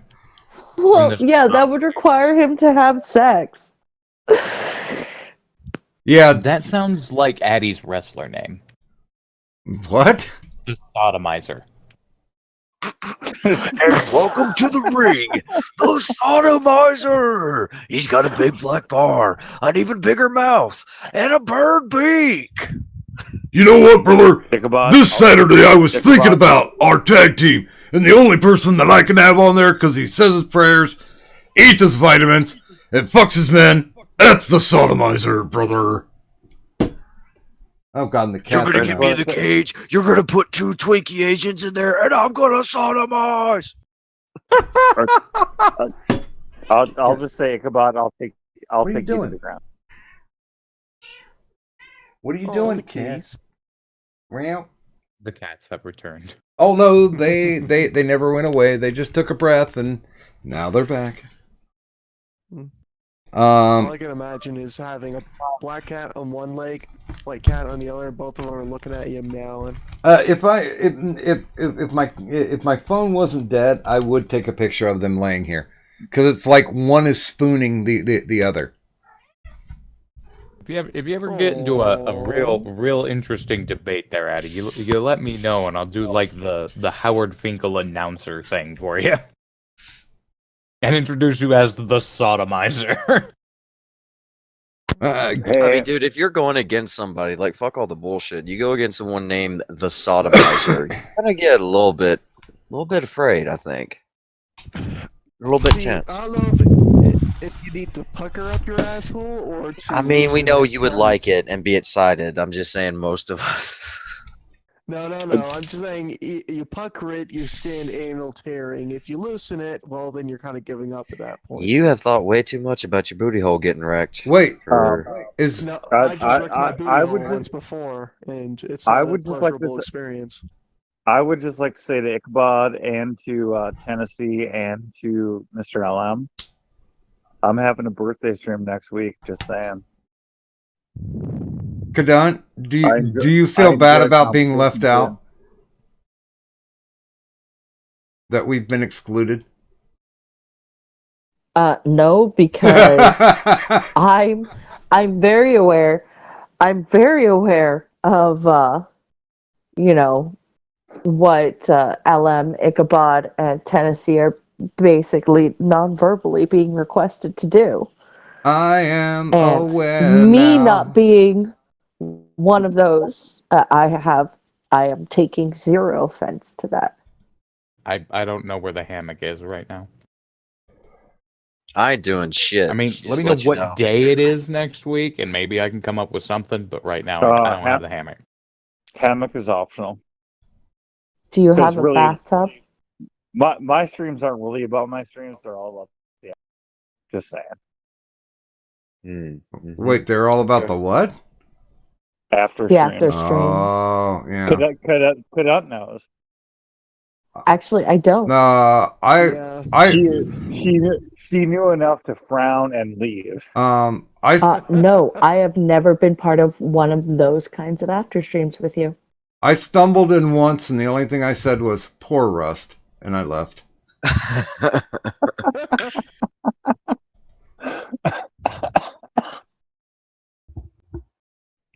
Rust. Good man, brave man. There we go. A father to some. A sex toy to others. Now. So did we get through your questionarium? Mm-hmm. Okay. You didn't answer though, Doc. It's been such a long time, I'll be honest, I forgot the question. What would One you subject? never want to? Yeah, what's the one subject you would never want to discuss on stream or in real life? Anything that is foundationally based from Slack Division. I don't want to talk about it. I don't want to hear about it. Because if you fuckers don't have the will or ambition to fight for what you believe in, and you think you can keyboard warrior it, fuck off. I don't want to talk to you. Oh, I thought you were talking about the game company. No, that's that's Activision. You're thinking slacktivism. No, anybody who has those goggles on, I call it Slack Division. That's the only way that they see things. Oh, okay.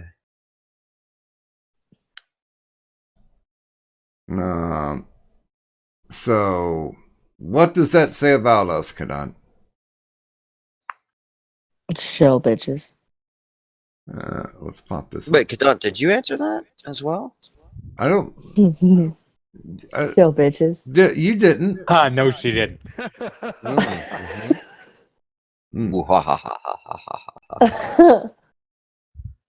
You gotta answer.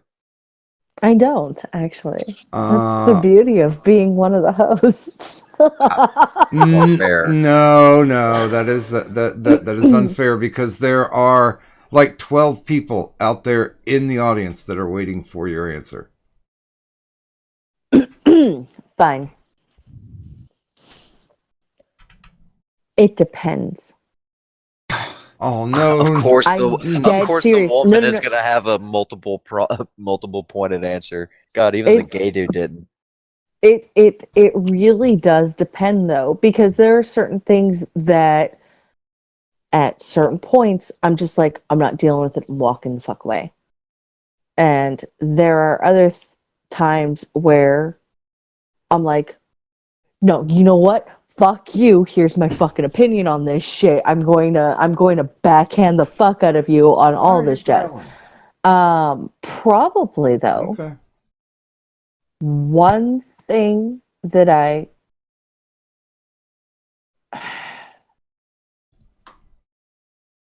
Is it Negroes? You can tell God me. damn it.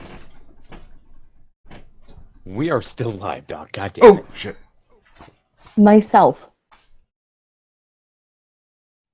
Wait, you would not want to talk to yourself? No, About talk. fuck. I don't want to talk about myself. I don't want Okay. like I'll reveal certain things and all that jazz, but when somebody actually brings it up as a possible subject matter, I'm like, bye guys, have fun. I'm out. Mm. But I've heard you talk about your, how do I want to phrase this in a polite way? Sexual escapades before, openly and honest. Yeah, that's just we're talking about sexual shit right there. She's like, that's that's not just sex. necessarily.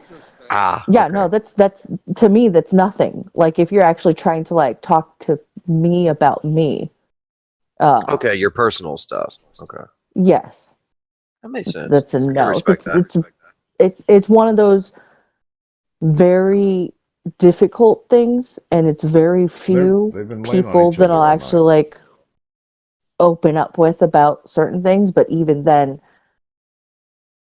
there and I've had people who Please take a have picture. come to me and let me know like you're really walled off. I'm like, have fun with that. Bye. Like, No, Well, talk normally to you people who later. are like that are that way for a I reason. heard white so. cat growling. Most people Like, who are I like don't- that are like that for a reason. I don't mind when it's a different kind of subject, putting in some of my personal shit, like that's happened to me, like like my preferences or any of my sexcapades, so to speak, or any of that kind of jazz. I don't mind adding in my take from my perspective on those subjects. But if the subject is actually me, I'm out. Fair enough. I can respect that. If it is focused upon you. I get it. So, shield bitches. Bang. We started bottom to top last time, so we'll go top to bottom this time. Please start us off, Mr. LM. Well, everyone is on the stream. If they do make good content, well, if they make content, it's good content. All good people. I mean, they're worth subscribing. Make sure to turn on the bell to make sure you get notifications because the algorithm sure isn't helping shit. And who knows, the bell might not even help either, but it's better than nothing. Make sure to stay warm and cozy, get plenty to eat, and get plenty of sleep. Much love to you all. Yeah, I get people still every day like, hey, I got unsubscribed from you. And I'm like, it wasn't me. Well, like in the case of like Tonkin and Punish Dad, it was, but we'll not keep that going. GM. Make sure to check out Adonis Paul over on Adonis Paul's Pleasure Palace. You just search for Google or search in YouTube rather for Adonis Paul. I'm pretty sure it'll bring up whatever channel he happens to be on at the time because keeps getting struck down because YouTube is funky nowadays and will strike you down for random goofy fucking reasons even though you don't break terms of service. Check out Daywave and Revenge of the Sis and Nightwave. The two people that do Revenge of the Sis both have their own morning and night shows, and they're really interesting and funny to watch most of the time. And as always, break headboards. Wait a minute. Oh, Wait a minute. you. Oh, fuck you, you catty bitch. Wait a minute. Is it me? I thought that was all robot-y. Yeah. Just you. Okay, Fine. good. That means that once we clear and get into after stream, that should probably go away. Okay, Addy. I'm going to be ambitious and actually say something, Doc. Oh, I have a stream every Sunday night at 6 p.m. Central Time. That would be civilized time. I guess that's Let's see if this gets us back up and running. Can you guys hear me at all?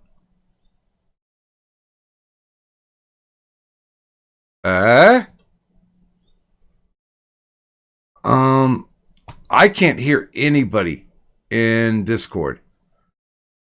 I can see things lighting up, but I can't hear anybody. So I'm going to close my Discord here real quick.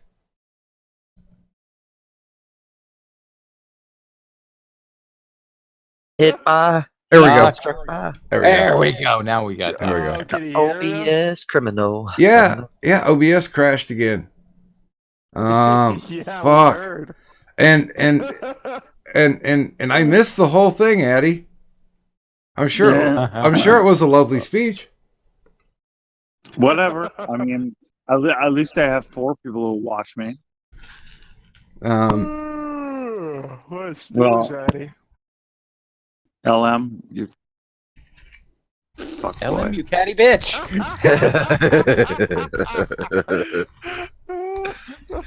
I was just singing a version of Spoof Criminal, only with Doc Griffin lyrics. You missed that. No, you weren't thinking it, you were singing it. Mm-hmm. Well, I guess that's a good thing. Either that or I could read thoughts. But it was funny every time you'd be like, "Well, I guess I can't hear." I was like, "Doc, you probably can't hear us," and then you would answer us without even meaning to. It was actually quite interesting. Yeah. Well, I could see, avatars lighting up. So I'm like, well, fuck. And I knew nothing was on air because OBS was down. Just did my Well, I work. guess Addy reshill.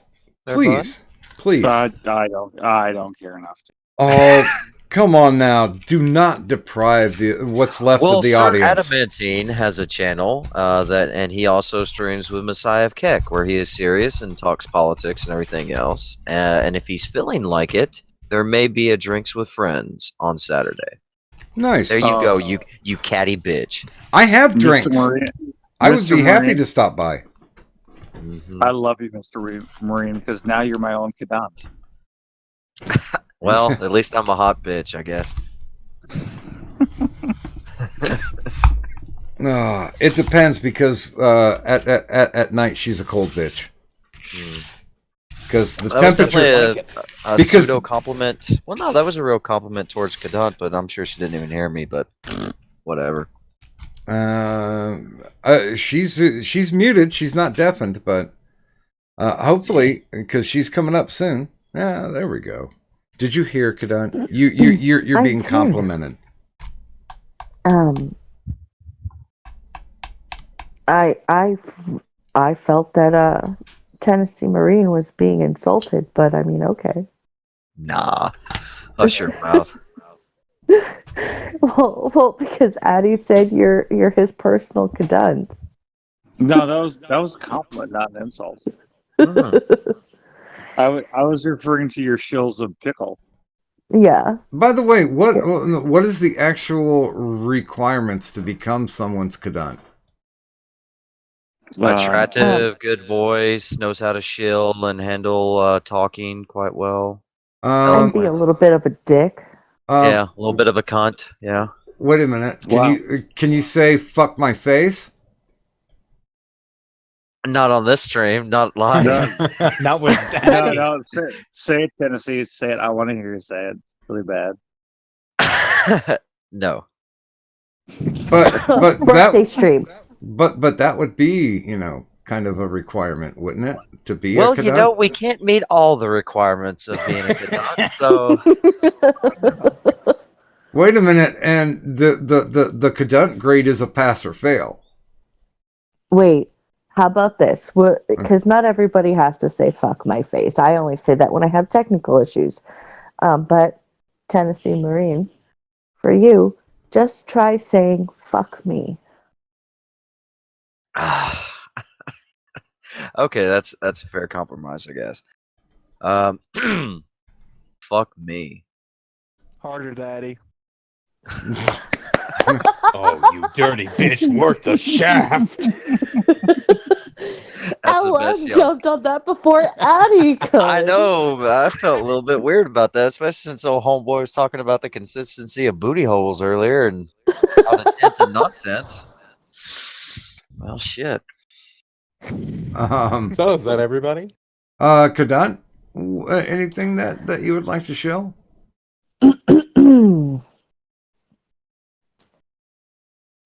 For the finest in Insomniac merchandise, look no further than Doc Griffin's Tea Public Store.